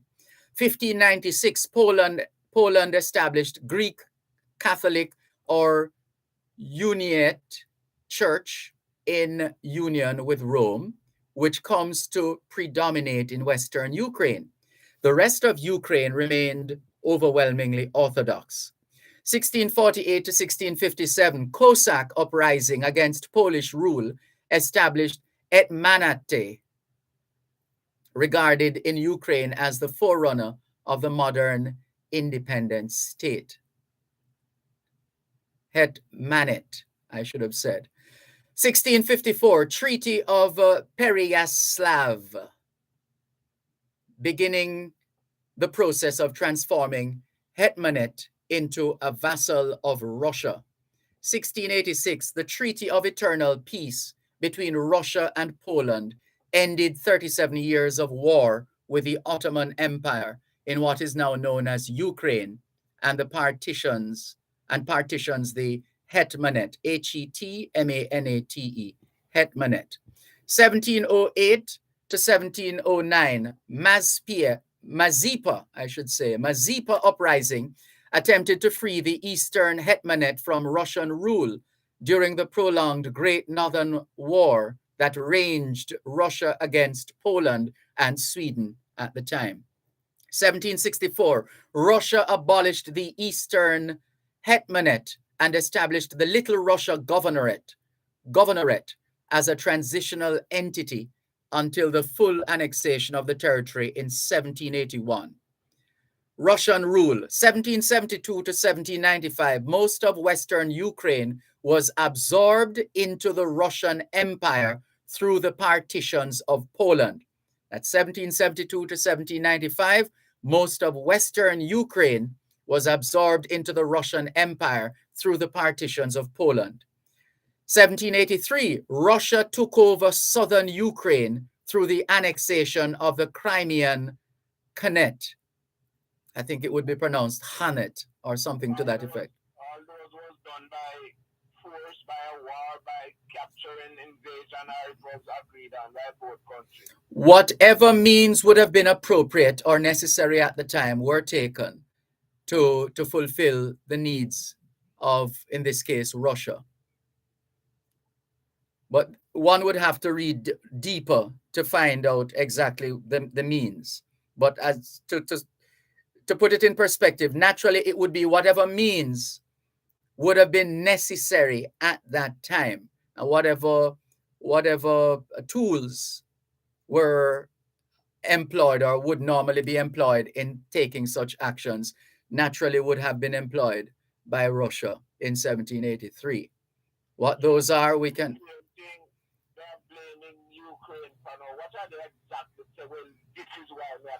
Well, that's why I'm giving you the timeline from start to finish, Raskava. So in the 19th century, national cultural reawakening saw the development of Ukrainian literature, education, and historical research. Habsburg-run Galicia, acquired during the partitions of Poland, became a center for Ukrainian political and cultural activity as Russia banned the use of the Ukrainian language on its own territory. This is a long time, this bad blood, as they say. Rise of Soviet power. 1917, Central Rada Council set up in Kiev following collapse of Russian Empire. So the Russian Empire collapsed in 1917.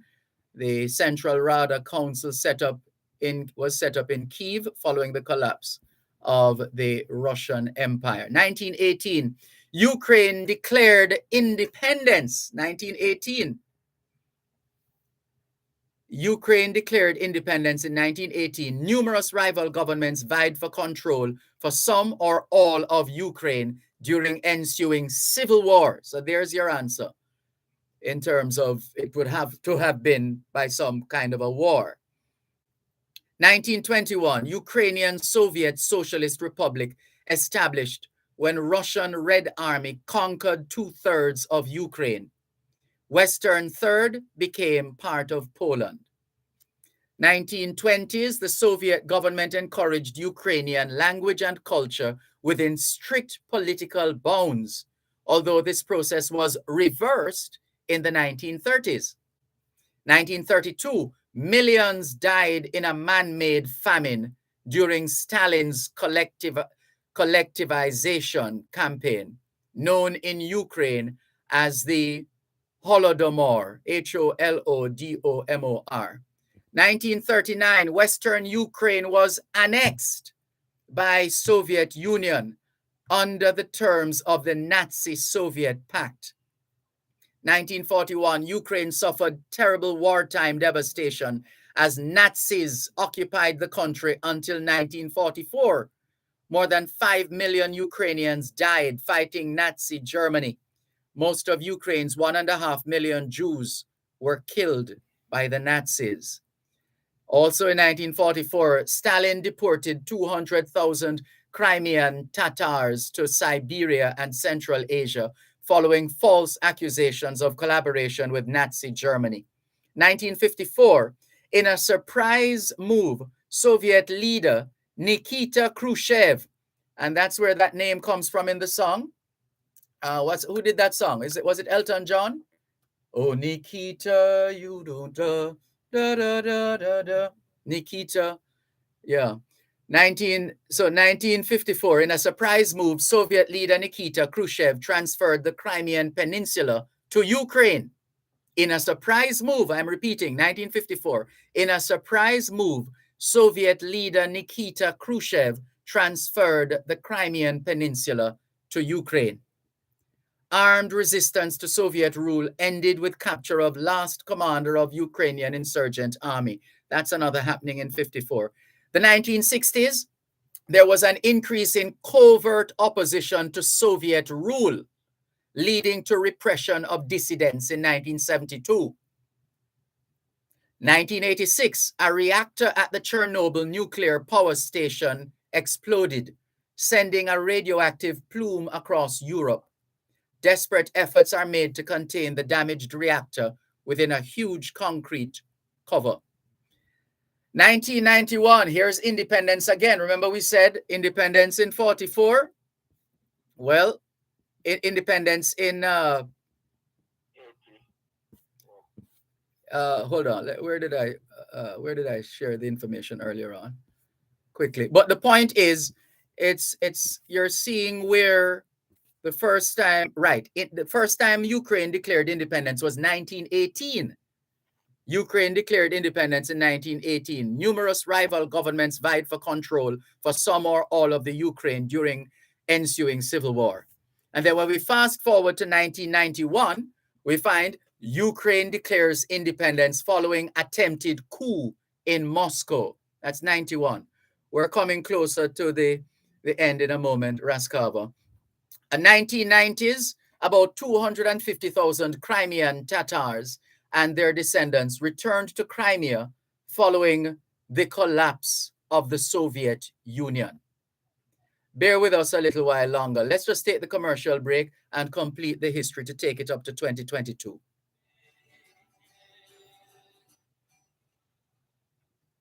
You're listening to Power 106 FM. The time is now 3:45. RJR, Lena Group. It's a cross-country invasion. Jamaica.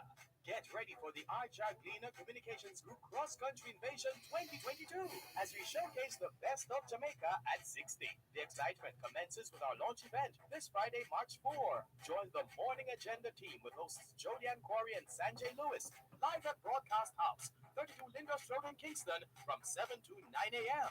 Don't miss it. This broadcast is brought to you by Grace Foods, Sunshine Snacks, Guardian Life, Digicel Foundation, Ecosafe, Caribbean School of Medical Sciences, Jamaica, Hypro Ace, Gateway Credit Union, Guardian General, H&L True Value and H&L Agro, Jamek Beauty Systems, and Trangbach Tonic Wine. It's a cross-country invasion. It's a cross-country invasion.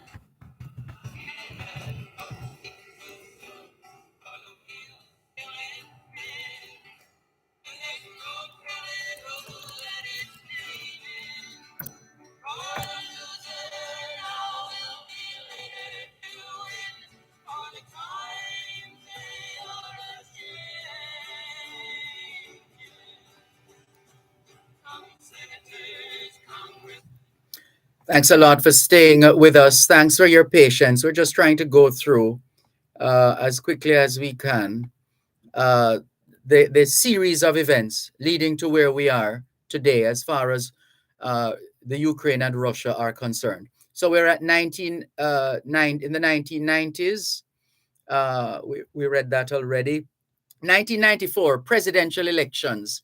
Leonid Kuchma succeeded Leonid Kravchuk and conducted policy of balancing overtures to the West and alliance with Russia. You see that? They were trying to balance dealing with the West and at the same time maintaining their alliance with Russia. 1996, new democratic constitution adopted and hryvnia currency introduced. 2000, Chernobyl nuclear power plant is shut down 14 years after the accident. Well over 10,000 people died as a direct result of the explosion. The health of millions more was affected. 2002, March, general election results in Hong Parliament. Parties opposed to President Kushma allege widespread electoral fraud. 2002, May, government announced decision to launch formal bid to join NATO. So it wasn't the first time, right? And recently we had talk about Ukraine wanting to join. It's like history repeating itself. Orange Revolution, 2004, November, opposition leader Viktor Yushchenko launched mass protest campaign over rigged elections that gave victory to pro-Russian candidate Viktor Yanukovych. Supreme Court later annulled the poll result. 2005 December, Viktor Yushchenko became president after winning December election rerun. Relations with Russia sour, leading to frequent disputes over gas pipelines and pipeline transit fees. 2006, July, Socialist Party abandons Orange Revolution allies to form coalition with Viktor Yanukovych's Party of Regions and the Communists. 2008, October, global financial crisis leads to decline in demand for steel, causing price of one of the country's main exports to collapse. The value of Ukrainian currency falls sharply and investors pull out. 2010, February, Viktor Yanukovych is declared winner of a second round of presidential election. 2010, June, Parliament voted to abandon NATO membership aspirations. So Ukraine had said, hey, let's get membership in NATO. And then by 2010, June, the Parliament said, no, forget that. We don't want any membership in NATO. 2011, October, a court jailed former Yulia Tymoshenko for abuse of power over a gas deal with Russia in 2009. 2013, November, tens of thousands of protesters took to the streets to protest at the government's sudden decision to abandon plans to sign an association agreement with the EU, blaming Russian pressure. 2014, February, security forces kill at least 77 protesters in Kyiv. President Yanukovych fled Russia and the opposition took over. Still in 2014, March, Russian forces annexed Crimea, prompting biggest East-West showdown since Cold War. US and European Union impose ever harsher sanctions on Russia. That was 2014. Still in 2014, April, pro-Russian armed groups seized parts of Donetsk and Luhansk regions on Russian border. Government launches military operation in response. Still in 2014, May, leading businessman Petro Poroshenko won presidential election on pro-Western platform. Still in 2014, July, pro-Russian forces shot down Malaysian airliner over eastern Ukraine conflict zone, killing all 298 people on board. Remember that tragedy? September 2014, NATO confirmed Russian troops and heavy military equipment entering eastern Ukraine. Same kind of approach, isn't it? October 2014, parliamentary elections produced convincing majority for pro-Western parties. 2015, February, Germany and France brokered a new Donbass deal at talks in Belarus, resulting in a tenuous ceasefire. 2016, the economy returned to fragile growth after 2 years of turmoil. This is Ukraine we're talking. 2017, July, Ukraine's association agreement with the European Union was ratified by all signatories and came into force on the 1st of September. 2018, May, Russian President Putin officially opened a bridge linking southern Russia to Crimea, an action Ukraine called illegal. October 2018, again, the ecumenical patriarch of Constantinople agreed to allow Ukraine to set up its own Orthodox church independent of Russian ecclesiastical supervision. 2019, April to July, television comedian Volodymyr Zelensky won presidential election runoff in a landslide victory over incumbent Petro Poroshenko. He took office in May, and his Servant of the People Party won early parliamentary elections in July. August 2019, Parliament appointed President Zelensky's aide, Oleksiy Honcharuk, as Prime Minister. September 2019, Russia and Ukraine swapped prisoners captured in the wake of Moscow's seizure of Crimea and intervention in the Donbass. October 2019, Ukraine became embroiled in U.S. impeachment row over allegations of President Trump attempting to put pressure on the country over investigating possible Democrat president rival Joe Biden. March 2020, President Zelensky appointed former businessman Denis Shimal prime minister with a mandate to stimulate industrial revival and improve tax receipts. That's 2020. Let's come into 2021. In March and April, Russian President Vladimir Putin ordered the Russian military to begin massing thousands of personnel and equipment near its border with Ukraine and in Crimea, representing the largest mobilization since the annexation of Crimea in 2014. This precipitated an international crisis due to concerns over a potential invasion. Satellite imagery showed movements of armor. It's the same thing that we're seeing now. This was being played out in March and April of 2021. Missiles, heavy weaponry. The troops were partially withdrawn. By June 2021. But the crisis was renewed in October and November 2021 when more than 100,000 Russian troops were massed around Ukraine and on three sides by December. Despite the Russian military buildup, Russian officials from November 2021 to the 20th of February 2022 repeatedly denied that Russia had plans to invade Ukraine. The crisis is related to the ongoing war in Donbass, which is in turn part of the Russo-Ukrainian War or Russo-Ukrainian War. In December 2021, Russia advanced two draft treaties that contained requests for what it referred to as security guarantees, including a legally binding promise that Ukraine would not join the North Atlantic Treaty Organization, NATO, as well as a reduction in NATO troops and materials stationed in Eastern Europe. So Vladimir Putin felt a little uncomfortable. He felt that they were being crowded. This massing of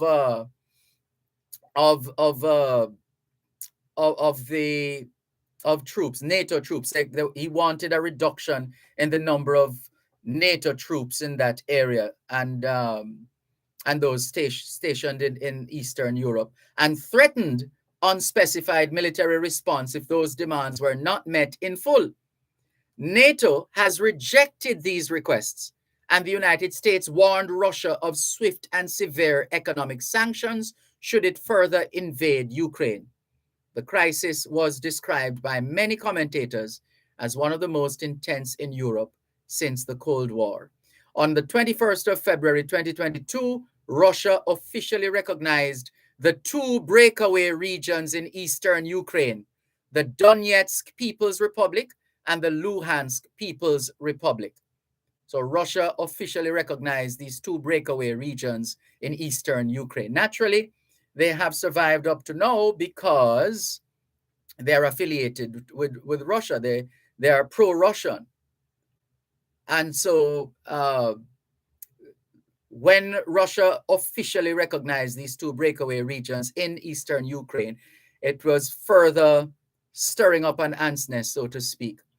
So the Donetsk People's Republic on the one hand and the Luhansk People's Republic, Russia had recognized them as independent states. You know the problems that big countries, those things.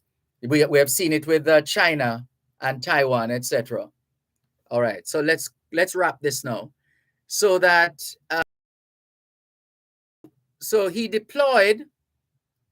Vladimir Putin deployed troops to Donbass in a move interpreted as Russia's effective withdrawal from the Minsk Protocol.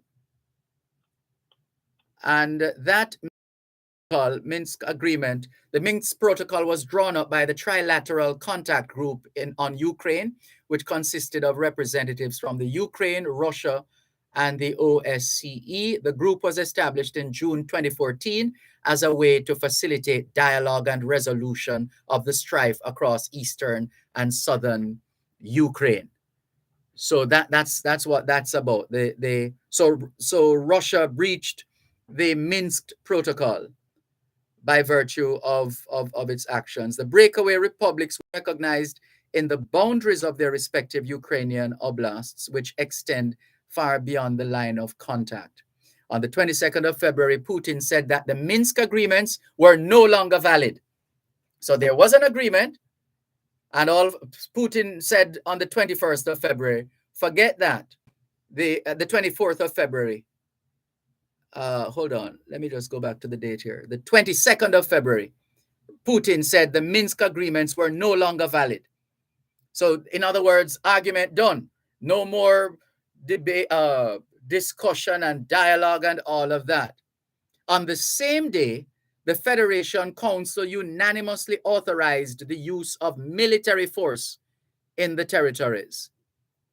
On the morning of the 24th of February, Putin announced that Russia was initiating a special military operation in the Donbass and launched a full-scale invasion into Ukraine. So on a couple of there's a lot of history behind it. It's like Israel and Palestine. There's a lot of it that goes way back, and apparently over the centuries they have played catchy shubi with the Ukraine, depending on what's the flavor of the day kind of thing. And even in all of that, Ukraine had been trying to fashion its own society, its own way of life, etc., etc. But then, when you have a situation where Russia feels threatened by any association with the North Atlantic Treaty Organization, NATO, which already has troops naturally positioned as part of the alliance, so to speak, that they have troops positioned. And so Vladimir Putin will tell you he is protecting his people and his country. That's what he will tell you, why he's taking this action. He wants to make sure he has enough control over that which is with those territories with which it shares borders. But in particular, Ukraine.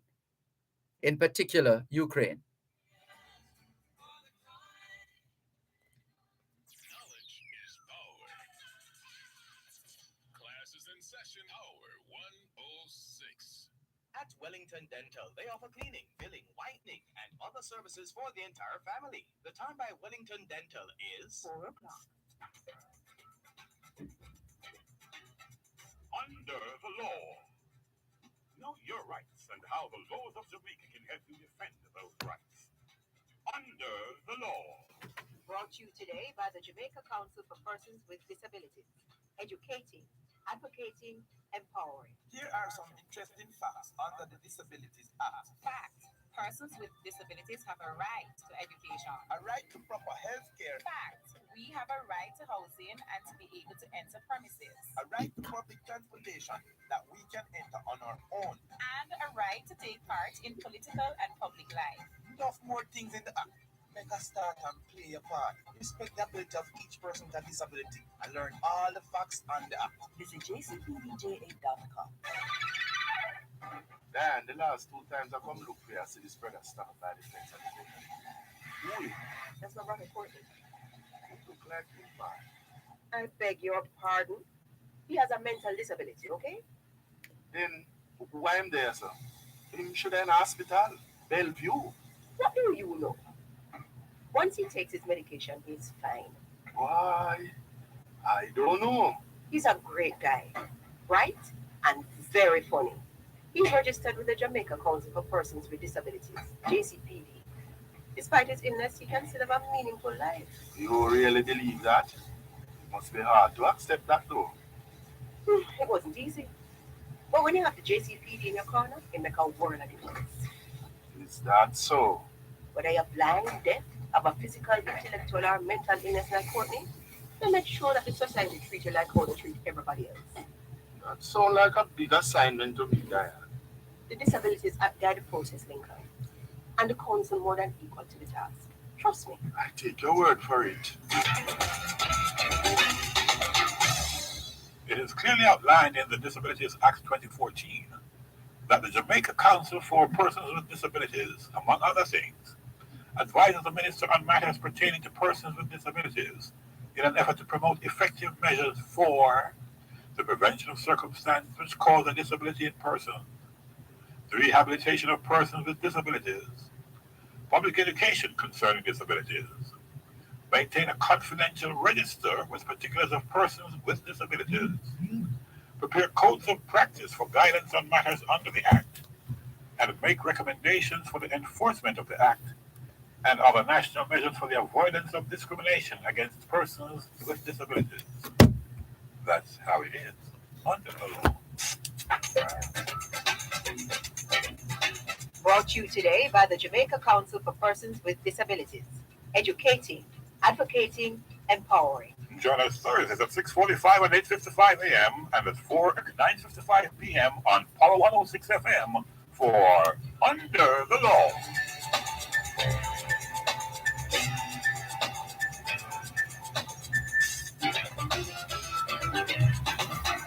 The following is a public service announcement. Power 106 FM has been informed that unscrupulous persons are calling members of the public, attempting to trick them that they've won a Power 106 FM and digital promotion. Power 106 FM is not involved in any such promotion and is advising persons that receive such calls that this is a scam. Once again, Power 106 FM has no current promotions. Thus, persons receiving calls that they've won prizes from a Power 106 FM promotion should not believe it, because this is a scam. The preceding was a public service announcement.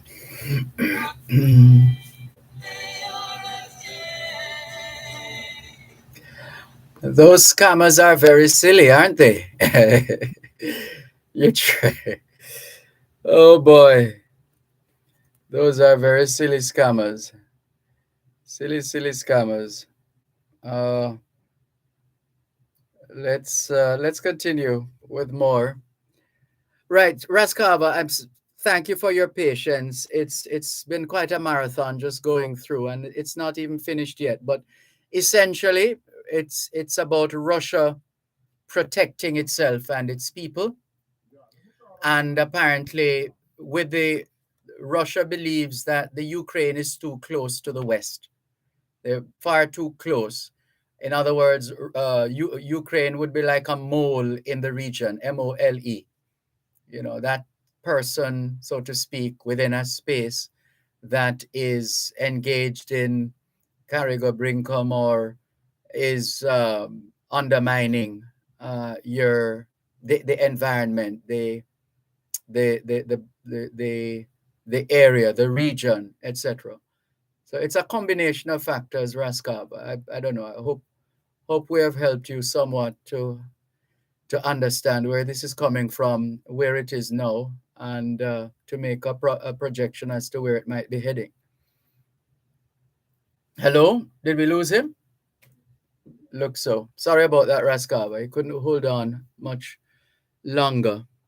So this is what it boils down to. This is what it boils down to. Russia defending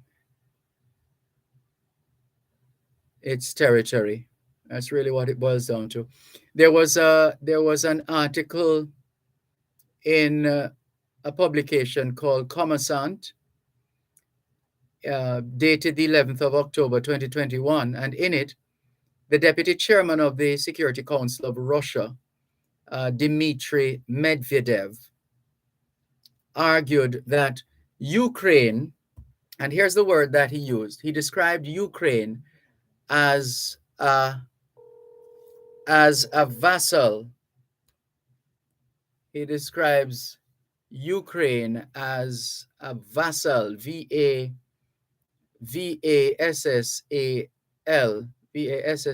a vassal, which is a holder of land by feudal tenure on conditions of homage and allegiance.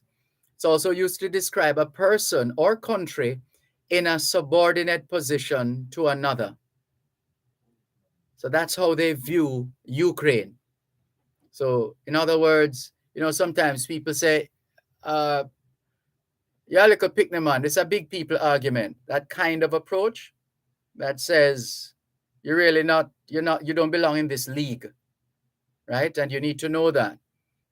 So Dmitry Medvedev described Ukraine as a vassal of the West, not just a vassal, but a vassal of the West. Who was it? Was it Bustamante who said "we is with the West"? It was quoted some years ago, I think. Yeah. So Putin has a problem with that. You are in bed with the West, and at the same time, your navel string, as they say, is cut right there within the region, which is of which Ukraine is a part. They say right. So Russia is saying, hold on, what's happening here? We don't like how NATO, those troops gathering, those NATO troops, because apparently the US, there was a deployment of US warships to the Black Sea. This was November last year. And the Russian Defense Ministry described it as a threat to regional security and strategic stability. So Vladimir Putin is unsettled by how things are unfolding in Ukraine and Ukraine's relationship with the West, etc. And he is trying to put down him foot, to put it in Jamaican parlance, to say, no, we're not going to ramp anymore. We're not a ramping thing. This thing, we're not going to tolerate this. We are going to demonstrate to you that that's not how we believe this region should be operating. Since you are not strong enough to lead, we are going to lead in this regard. So that's one interpretation that is being applied to this situation. What do you think? ¿Qué hora es en español? Son las 4:09. Quelle heure est-il en français? Les 4:09. 现在，TDN了，4DN, well, the time just changed. 4DN Sure Fen. It started out at 9 minutes past 4. It's now 10 minutes past 4 o'clock in the afternoon here at Broadcast House, 32 Lyndhurst Road, Kingston 5, St. Andrew, Jamaica. Have you had a checkup lately? If not, now is a good time. Let's not wait till we get sick to get a checkup. How about that? Checking in with more on your program, Both Sides of the Story, Poro 106 FM. Let's go to the phone lines, 876-922-4112-5. Good afternoon. Thanks for calling. Good afternoon.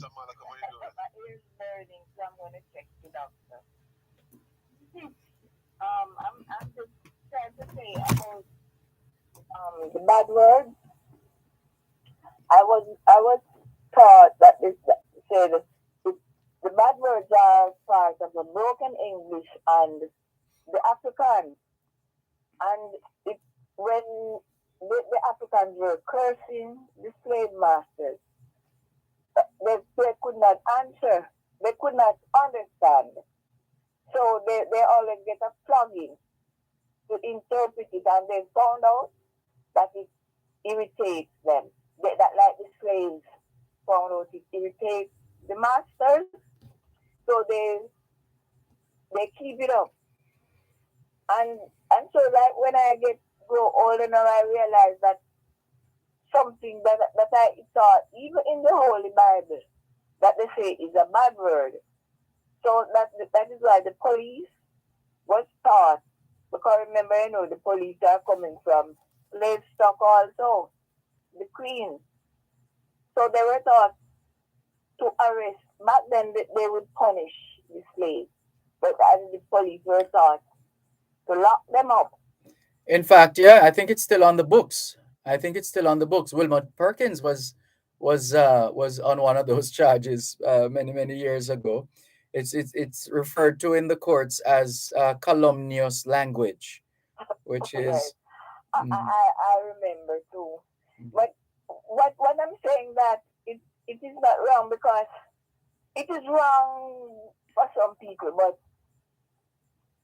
how you speak it. And when we are speaking those words, we are agitated and we are, ignorant, agitated, and acting like we are on stage and all those things. And it can cause you to even do harm to other people. And that is why then when we come in self-ruling now, our government keep it that, it's not easy to curse bad word, they are not decent. In fact, I have a daughter who don't curse bad word, and anybody else is cursing her. She stand up, and she would never answer. I never move. Right? Not even know. Yeah, well, I've said on this program before, I've never in my life had reason to use one of those words. It's not because I'm not going to lie. Yeah.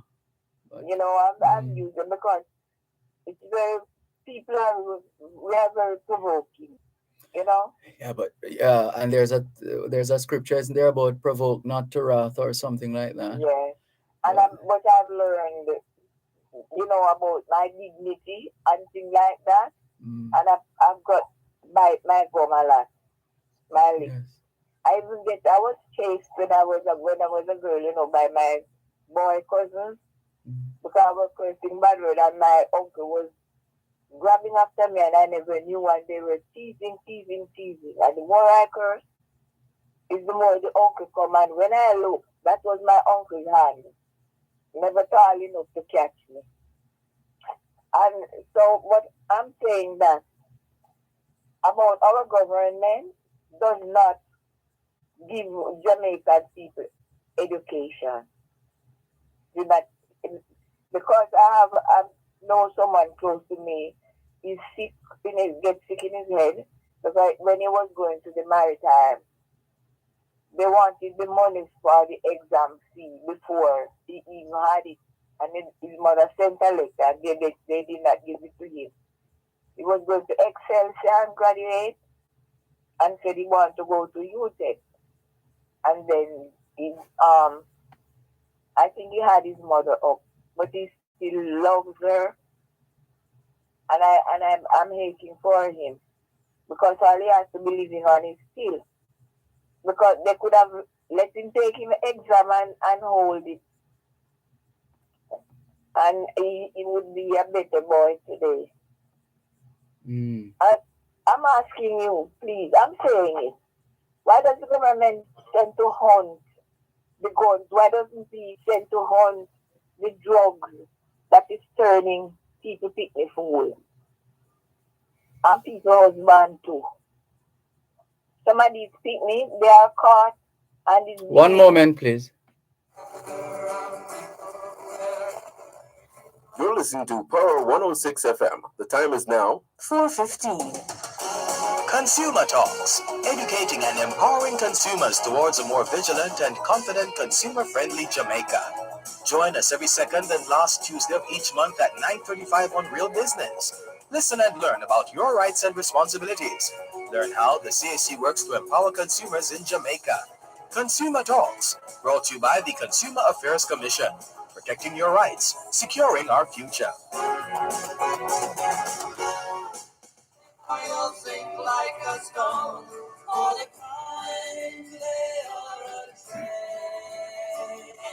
Que ahora es en español, son las 4:16. Quelle heure est-il en français? Les 4:16. Tiensai, TDN le 4:00 Shi Liao Fen. 16 minutes past 4 o'clock in the afternoon here at Broadcast House 32 Lyndhurst Road, Kingston 5, St. Andrew, Jamaica. Have you done your homework yet? Yes, young people, we know you're on midterm break, but you know what we always say, even when school is out, homework is always in, because homework is about preparation, and proper preparation prevents poor performance. Proper preparation prevents poor performance. And as we always say, young people, socialization makes you educable, education makes you trainable, training makes you employable, and the right attitude makes you successful. Homework time, young people. Thanks for holding. Okay. I'm talking about the drugs. Not the ganja, the weed. Can the government stop those drugs from coming into our country? The weed, the weed, as you call it, is here. It has been here forever. Not the weed I'm talking. I'm talking the I don't know them. But those drugs are very, very bad. They let the children lose their mind. Like the young girls and the young boys, they don't want to go to school anymore and things like that. They didn't just go, how did they get it? How did they get it? That's quite obvious. The adults. Can the government children live what they learn? You can see for those drugs every time ganja. What makes those drugs? Spoiling people's children. We're not going to have...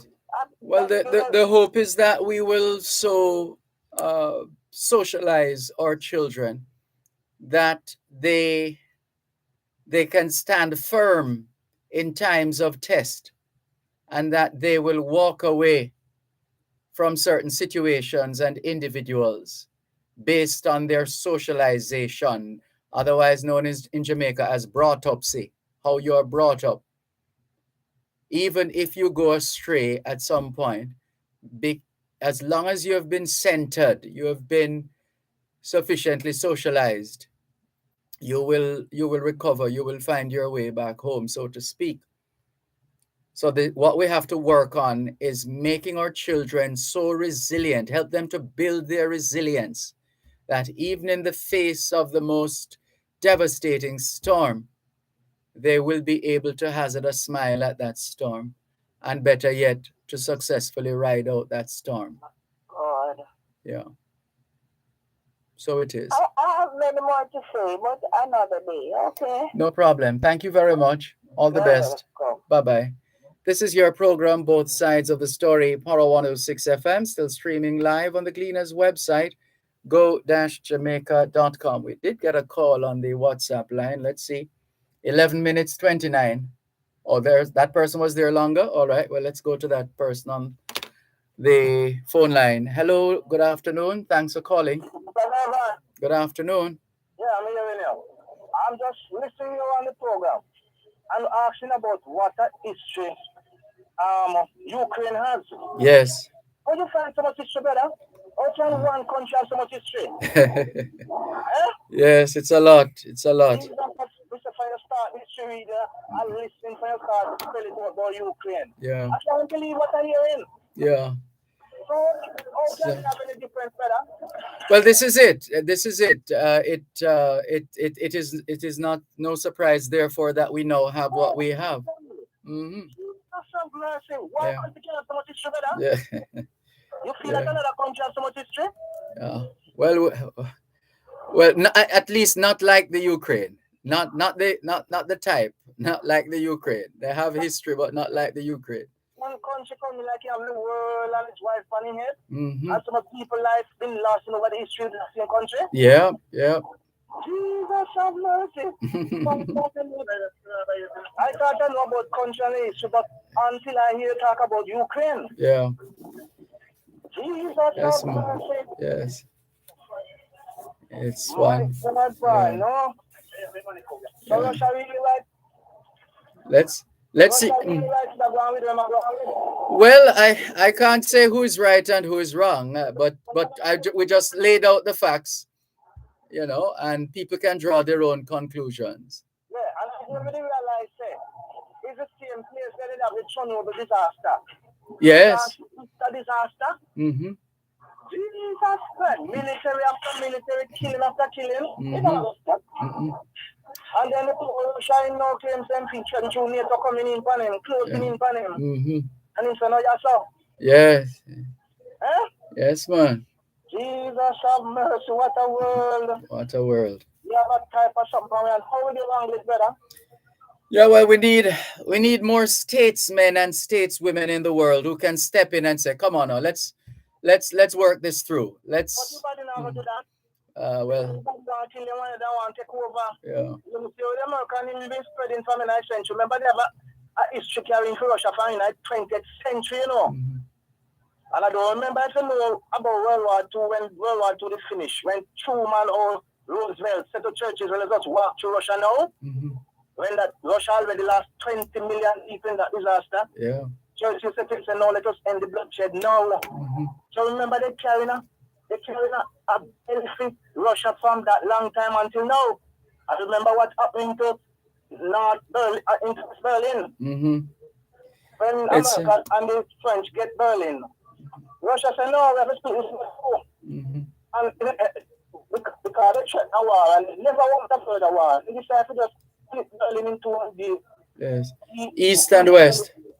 The Germans to the Russians. Yeah. And the continent about what? When Reagan comes to power to tear down the Berlin Wall. Mm-hmm. And then after that, 1990, the Soviet Union fall. 1991. Yeah, 91. Mm-hmm. You see? And then all of a sudden again, another world war is threatening. Just like that. Well, we really hope not. We really can't take that right now. Really and truly. You know why I'm looking at it? Mm-hmm.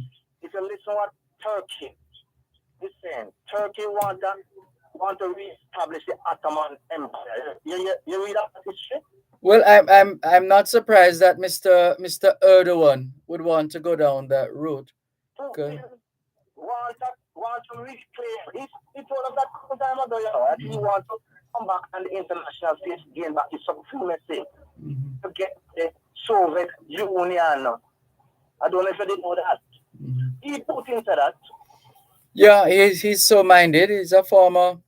He has quite a checkered history as well. Right. He himself. So. I read about a little bit. I said, what a world. Yeah. So. My God, help us. So this type of thing happening around the world in a great stop. Palestinian have a problem with Israel. China have a problem with Taiwan. At the same time, I face India. Yeah. There's a machine going to take place all around the world. Yeah, we let us work and pray for good sense. But we are praying about that. But you know what happened? You remember one part of Matthew Christ saying never come to send peace on the earth, he come to send a sword. You remember that part? Mm-hmm. He come to send a sword, not peace, because the people turn themselves on him. Well, we're also been told that there's a time and a place for everything under the sun. Right. So, yeah. You claim, boy, may I beg you. I never saw one place cast so much history till I hear start spelling them out. Trust me. I'm glad for your program, brother. I was listening to especially that episode where you just picking it out. Who you was giving to Raskar? What's up, right, bro? Yes, Raskar had asked because we had shared.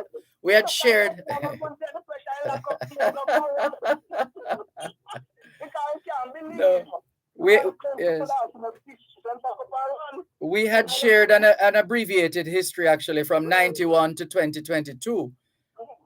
But then when he asked for it, because he said he didn't hear that one, I said, all right, let's start at the beginning. Yeah, so it is. All I can do is listening to it and I speak to it and give the public. It's not a world, one country. Yeah. Jesus Christ, man, I never listen to this program here. Trust me. So much history one country can have. Yep. They can better.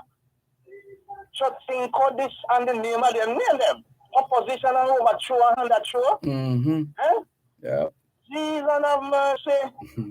Papa, Father. No, brother. Thank you for your program here, brother. Thanks for the call. Yeah, you sit up somewhere you in another country come close to this. That's all I beg you. All right. Take care. This is your program, Both Sides of the Story, Power 106 FM, still streaming live on the Gleaners website, go-jamaica.com, live on your smart devices all over the world, and taking your calls on 876-922-411-225. Here's a call. This caller has been waiting for, we'll tell you in a moment, waiting for 18 minutes and 50 seconds and counting. Hello, good afternoon. Thanks for calling. Okay, good afternoon. Fine, thanks. Thanks for your patience. Please go ahead. All right. I want to make sure I dial the right number. Is this the law office of Dervan Malcolm and Associate? What's that? Is this the law office of Mr. Dervan Malcolm? No, far from it. All right, boss.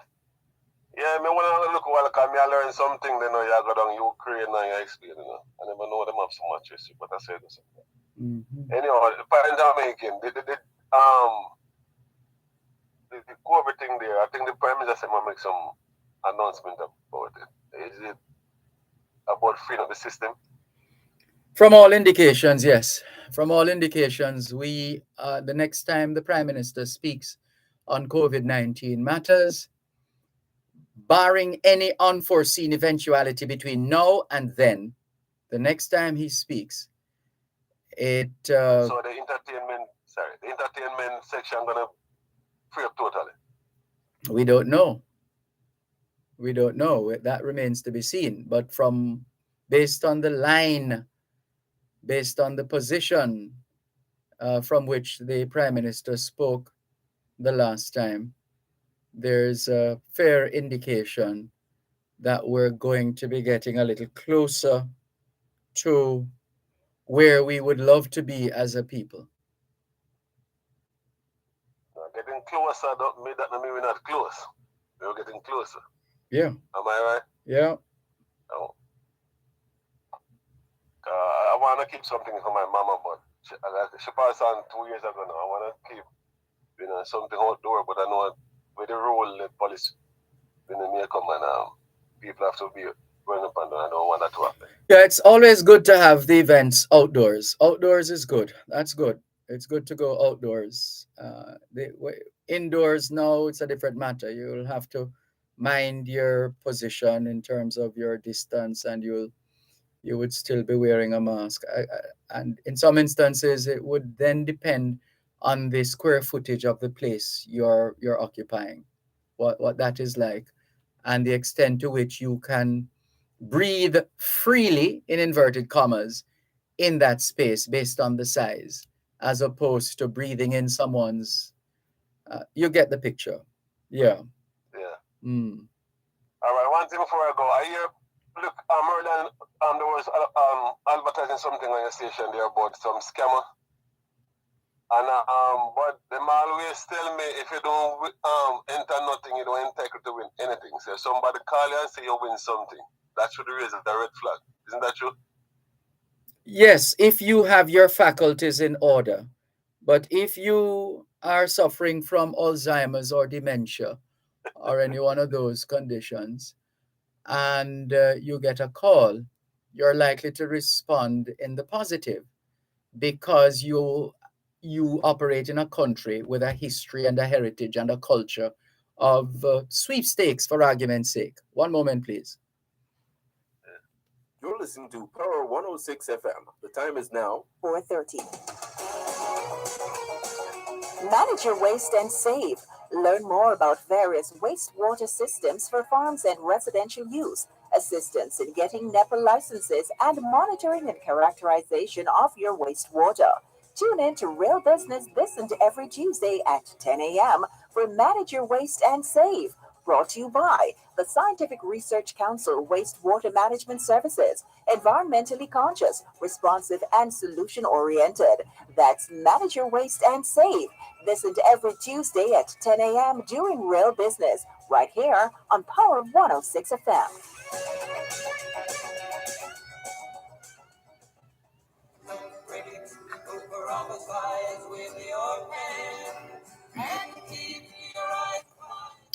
¿Qué hora es en español? Son las 5:29, que la retire en français, les 5:29. 现在地点了5点 cha. Oops, there goes the time. Just changed. So we told you earlier on in Spanish and French, 29 minutes to 5 o'clock. It's now 28 minutes to 5 o'clock in the afternoon. 现在地点了5点28分. 28 minutes to 5 o'clock in the afternoon here at Broadcast House 32 Lyndhurst Road, Kingston 5, St. Andrew, Jamaica. Do you know where your children are? Are they where they're supposed to be? Doing what they're supposed to be doing? It's a good time to check up on the children. A good time for us to continue with more on your program, Both Sides of the Story, Power 106 FM. Thanks for holding. Please continue. Yeah, as I was saying, if you don't enter nothing, you don't entitled to win anything. So when somebody call you and say you win something, you're supposed to check it out thoroughly. Don't fall for what them tell you. As I say, we have a history of some people snelling people and stabbing people and all that. Yes, but the United States, unfortunately, too many people in the United States have fallen prey to scammers from Jamaica and elsewhere. And part of it, as I said, it's the culture of the US where you can win something apparently without even entering. Just by virtue of doing business at a particular place, you would have seen a sign somewhere that says you once you have shopped there, you get entered over a period of time. You're entered for a prize draw or something like that. And as I said, if you don't have all your faculties in order, then you'll blame yourself for not remembering that you bought the sweepstakes ticket or that you won something, or you didn't think anything of the purchase you made at a certain place, that something would come of it. So that's what they feed into, the scammers. That's what they feed into. But it's really brainless of them to even attempt a scam having to do with Power 106 FM. That's really brainless.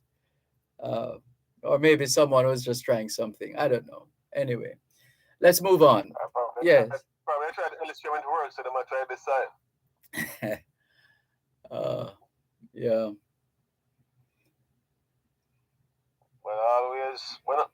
Always the thing come up on my phone and say, Oh, for centuries. I've been seeing those messages for years, for decades now. They're as old as. I want to go trick to it. Whenever they say, like sometimes I see come up, here's a check for you. And when I try to go into the see what happened, you always see a thing, man, with me have a check for you. So if you check it out thoroughly, say there's nothing there. Once you see the word come up, you mean, so that's where the trick comes. Oh, well, we don't expect checks from many places, quite frankly. It's mostly one place, which is right here. So. This thing they call it something about, what's the name, something about warehouse thing, clearance or something like that. Yes. I never apply for anything. So I see two metal detectors come by my house, and me apply for metal detector. Me never apply for none. So when me pull out the box, I'm read and me see. Then a week after them start right, so me owe them $50 for the metal detector.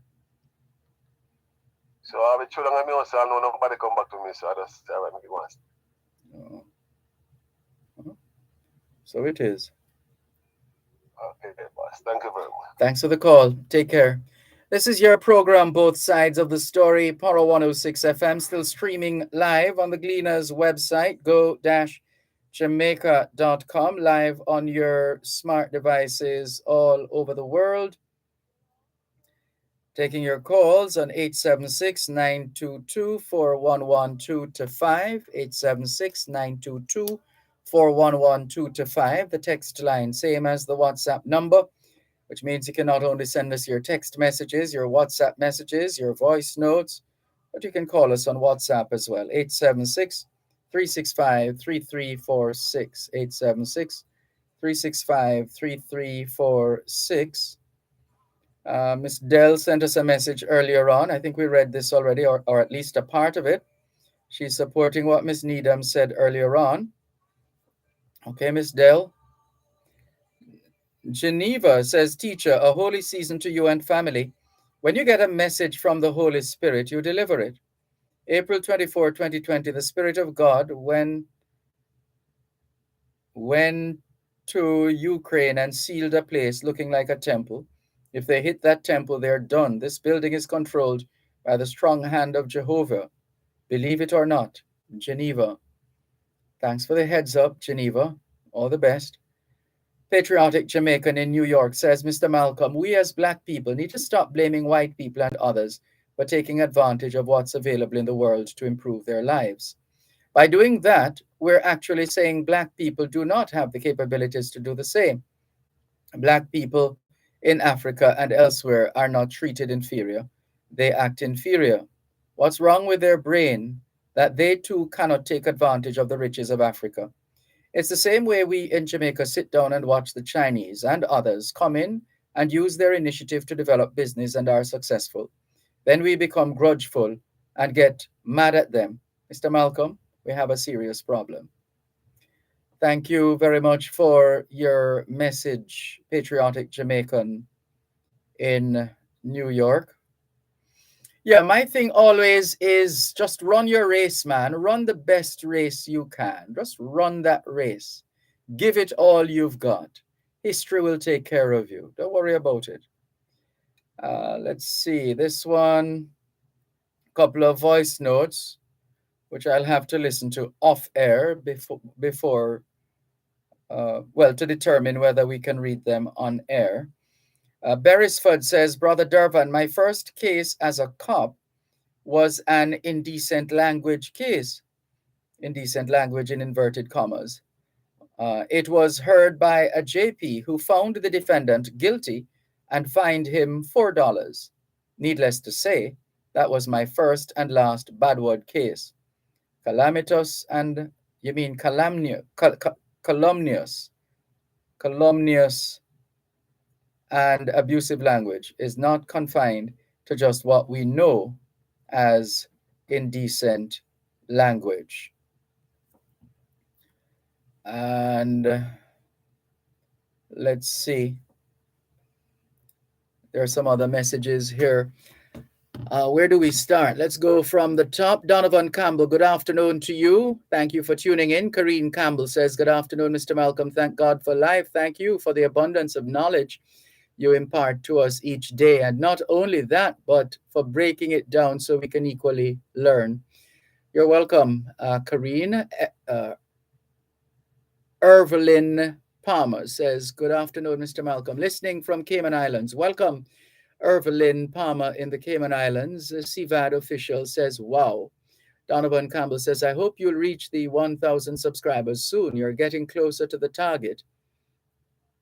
Well, we'll see. We will be grateful if and when that happens. CVAD official says, such linguistic dexterity. You're very kind. Kareen Campbell was asking if I can do sign language. I do have a sign language dictionary at home. I was a part of a stage production, part of the clown group Kid Stuff, a stage production in which we had to do love in any language. Love in any language, straight from the heart, pulls us all together, never apart, etc. And I learned the letters of the alphabet, A, B, C, D, and there are some other letters, etc. M, N, O, P, and something another. But I haven't been practicing. So yes, I know some sign language as well. CVAD official says, oh, I read that one already. Let's move on. Errol says, yes, she's right. I have to come from the USA to plant cane and everyone eat it there. You know what the lady's saying, just trying not to let the young people them feel bad because she is so right. No, we can't broad brush Errol. Why we have this tendency to broad brush? Would you like people to broad brush you? To say, all Jamaicans are crazy. Would that be all right? I don't think so. I don't think so. Let's see. Natalie in Washington Gardens. Good afternoon. Thank you for tuning in. Let's say, she says, when you seek justice, do justice, but when there is injustice, stand up and have nothing to do with it for or the perpetrator of such actions. Good afternoon. The way I see it, if I can't be my own boss, I don't want it, says Natalie. Then she goes on to say, good afternoon. People are desperate and anything is possible. Morgan Baylor says the people not lazy. A lot of them don't. The older people drop the ball. And Natalie has more to say. Look, some people have a mouth problem. Anybody in their right mind could really scam for 106. Look into it. Bellevue miss one of them. Bellevue miss one of them patients by they know where to check. Uh, we have to be sensitive though. Bellevue is a hospital that serves its purpose, and as the saying goes, there but the grace of God go I, or words to that effect. We don't want to become insensitive, because as Dr. Earl Wright told us a long time ago, it was on the front page of the Gleaner, we all have a touch of mental illness, one way or another, whether we accept it or not. Because we can convince ourselves that the way how I am is not so. We can try and tell ourselves that. But if we were to bring in a psychiatrist or psychologist or both, they might very well be able to tell us otherwise. Happy birthday to all celebrating their special day today, says Natalie Winter. Taki Lemko says, it's amazing in the run of things. COVID-19, which is still around, becomes second place now in the running of European tribal wars. Greetings, Dervan, and all in the mix. Greetings to you, Taki Lemko. No word is as bad as we think. It's based upon social construct of what must be the norm within a culture. Absolutely. Imagine a word we used in Jamaica so consistently as Juan de Bolas, which means whatever it means in Spanish. Taki Lemko says, I never forgot the response by a group of Spanish students from various Spanish perspectives when asked to do research on that character of ours. Marcus Garvey has covered that ground already. Ours just have to study his philosophy of our race having the capacity to do the same and more like others. Thank you for your multiple messages here on your program, both sides of the story, Poro 106 FM. Hello to, whoa, we're missing some messages here, but we're coming up on a break. Stand by. Let's go to the break and come back with more in just a moment.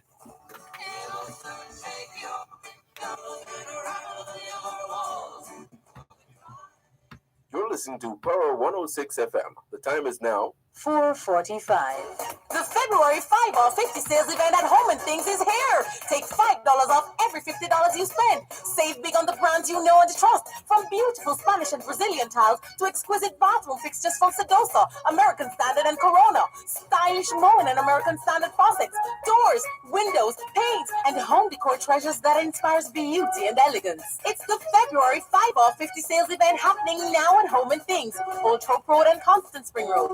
Catch it while it lasts.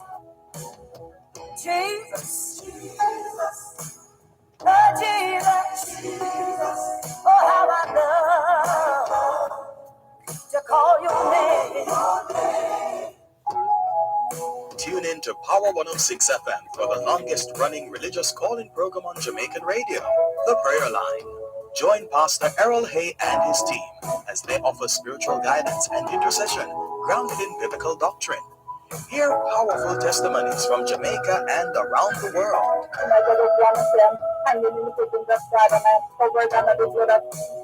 The Prayer Line, a source of support and inspiration in these trying times. That's The Prayer Line on Power 106 FM, Sundays at 6:30 p.m. Join us. You shall live, declare the works of the Lord. Amen. You shall be a living testimony. You know, on the Lord's side.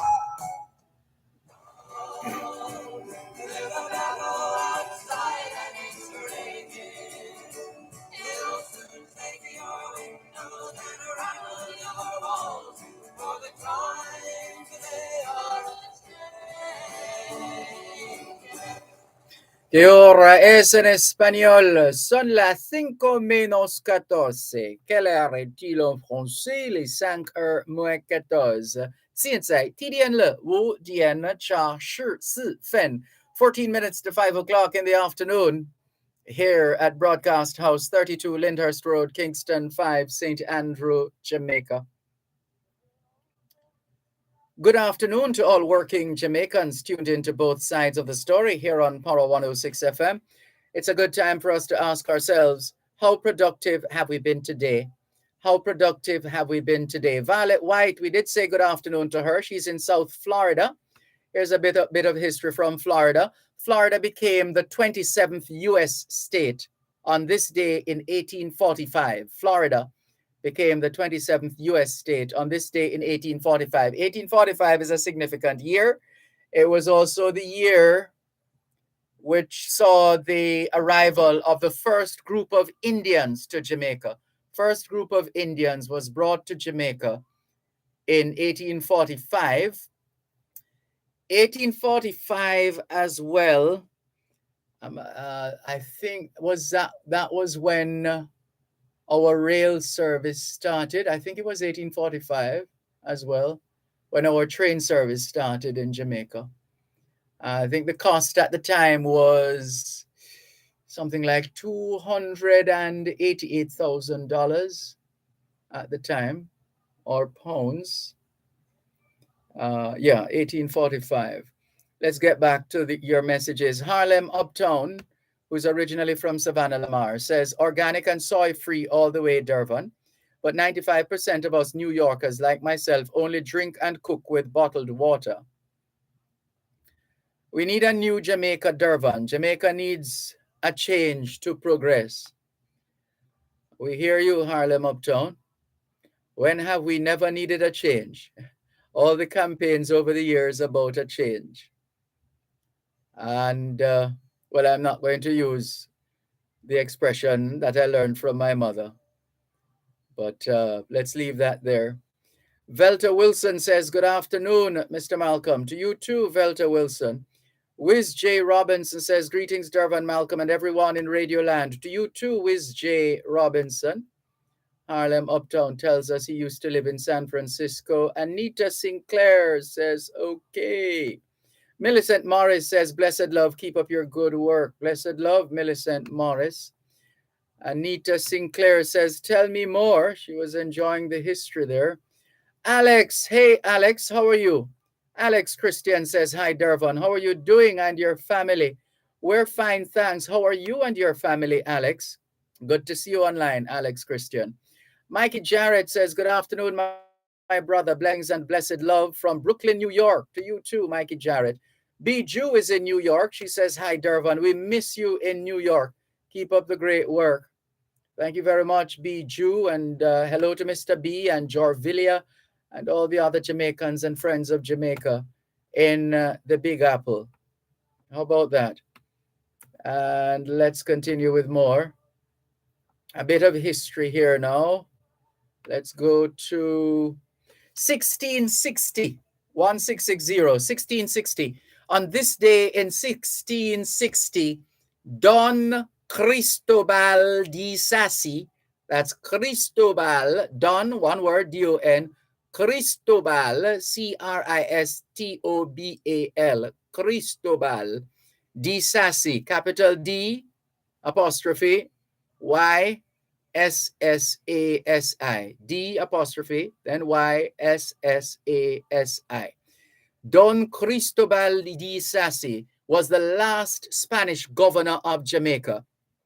Although the English captured Jamaica from the Spanish on the 10th of May, 1655, they had to deal with the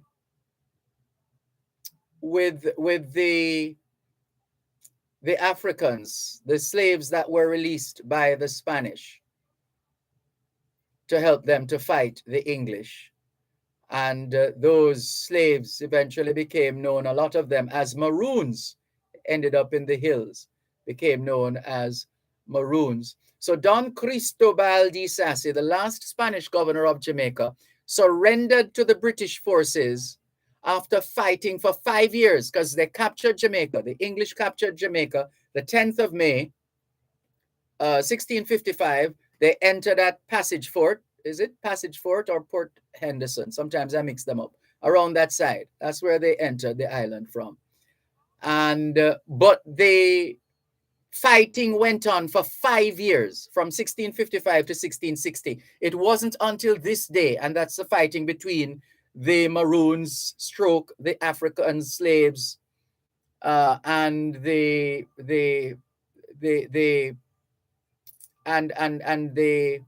English, the Spanish, released the slaves so that they could help them to fight the English. And so that fight went on for about 5 years. There was even the Battle of Dunn's River Falls, where they used to store some of the armory, etc.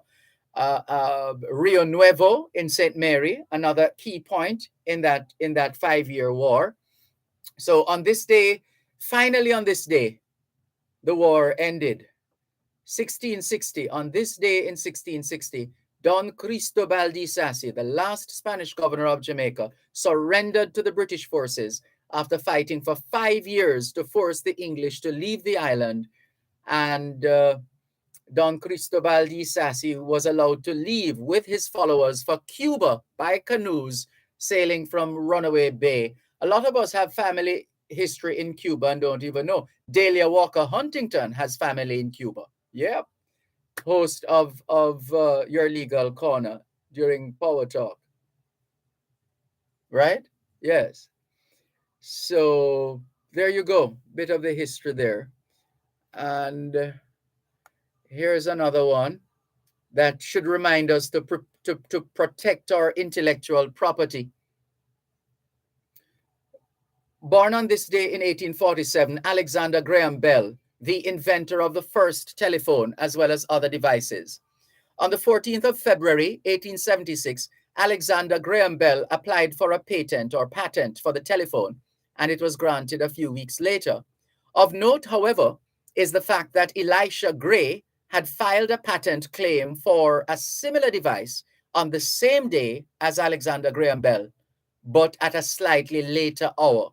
So Elisha Gray just missed out on being regarded as the inventor of the telephone. And so the records will forever show that Alexander Graham Bell was the inventor of the telephone.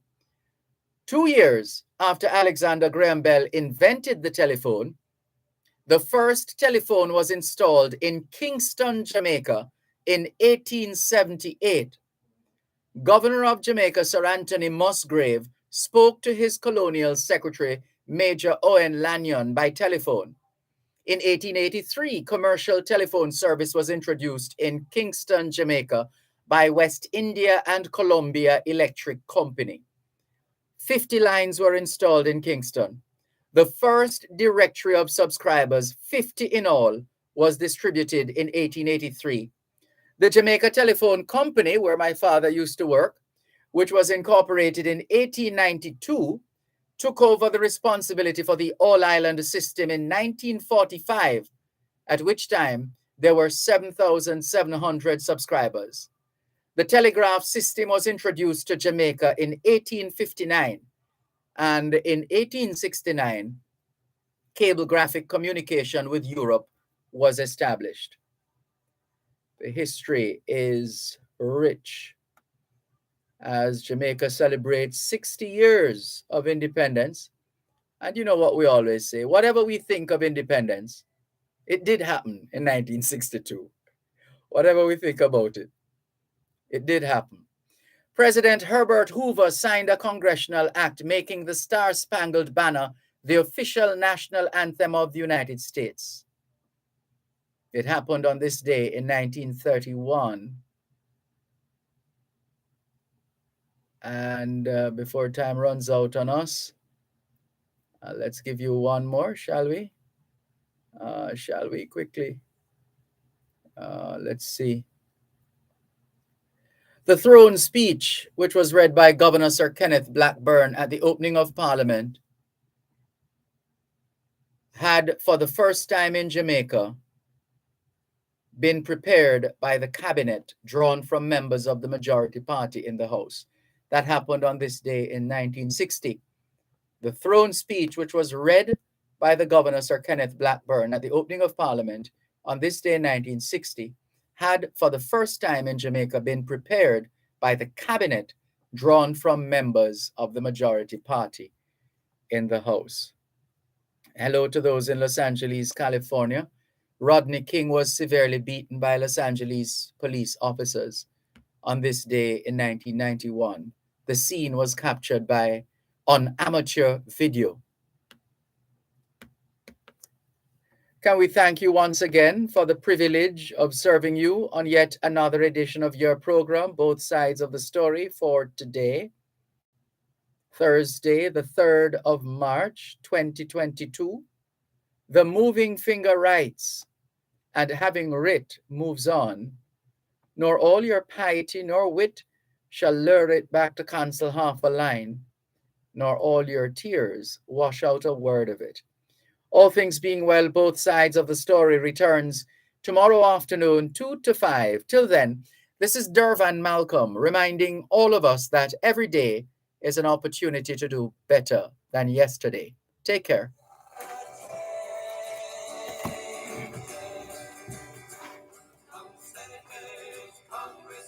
Please heed the call.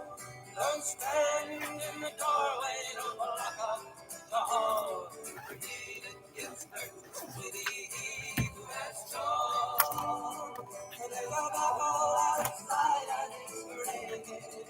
It'll soon take your windows and rattle your walls. For the crimes they are a train.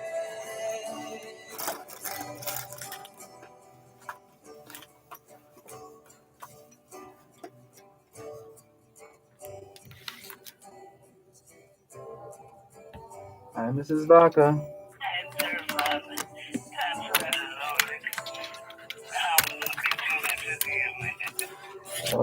Boy, I wish I could do more, but all in good time. All in good time.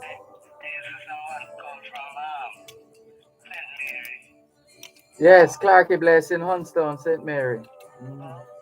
Yeah. Yeah.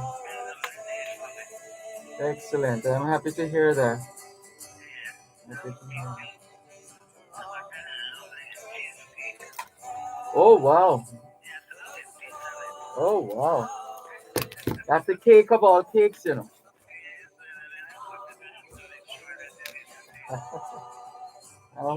Hopefully I don't take long to come for it until it's spoiling.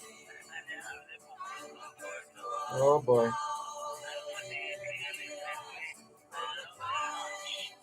What?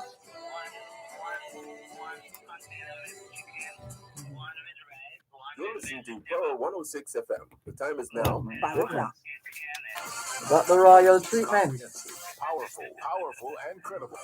Power 106 FM now presents a simulcast of Radio Jamaica's news at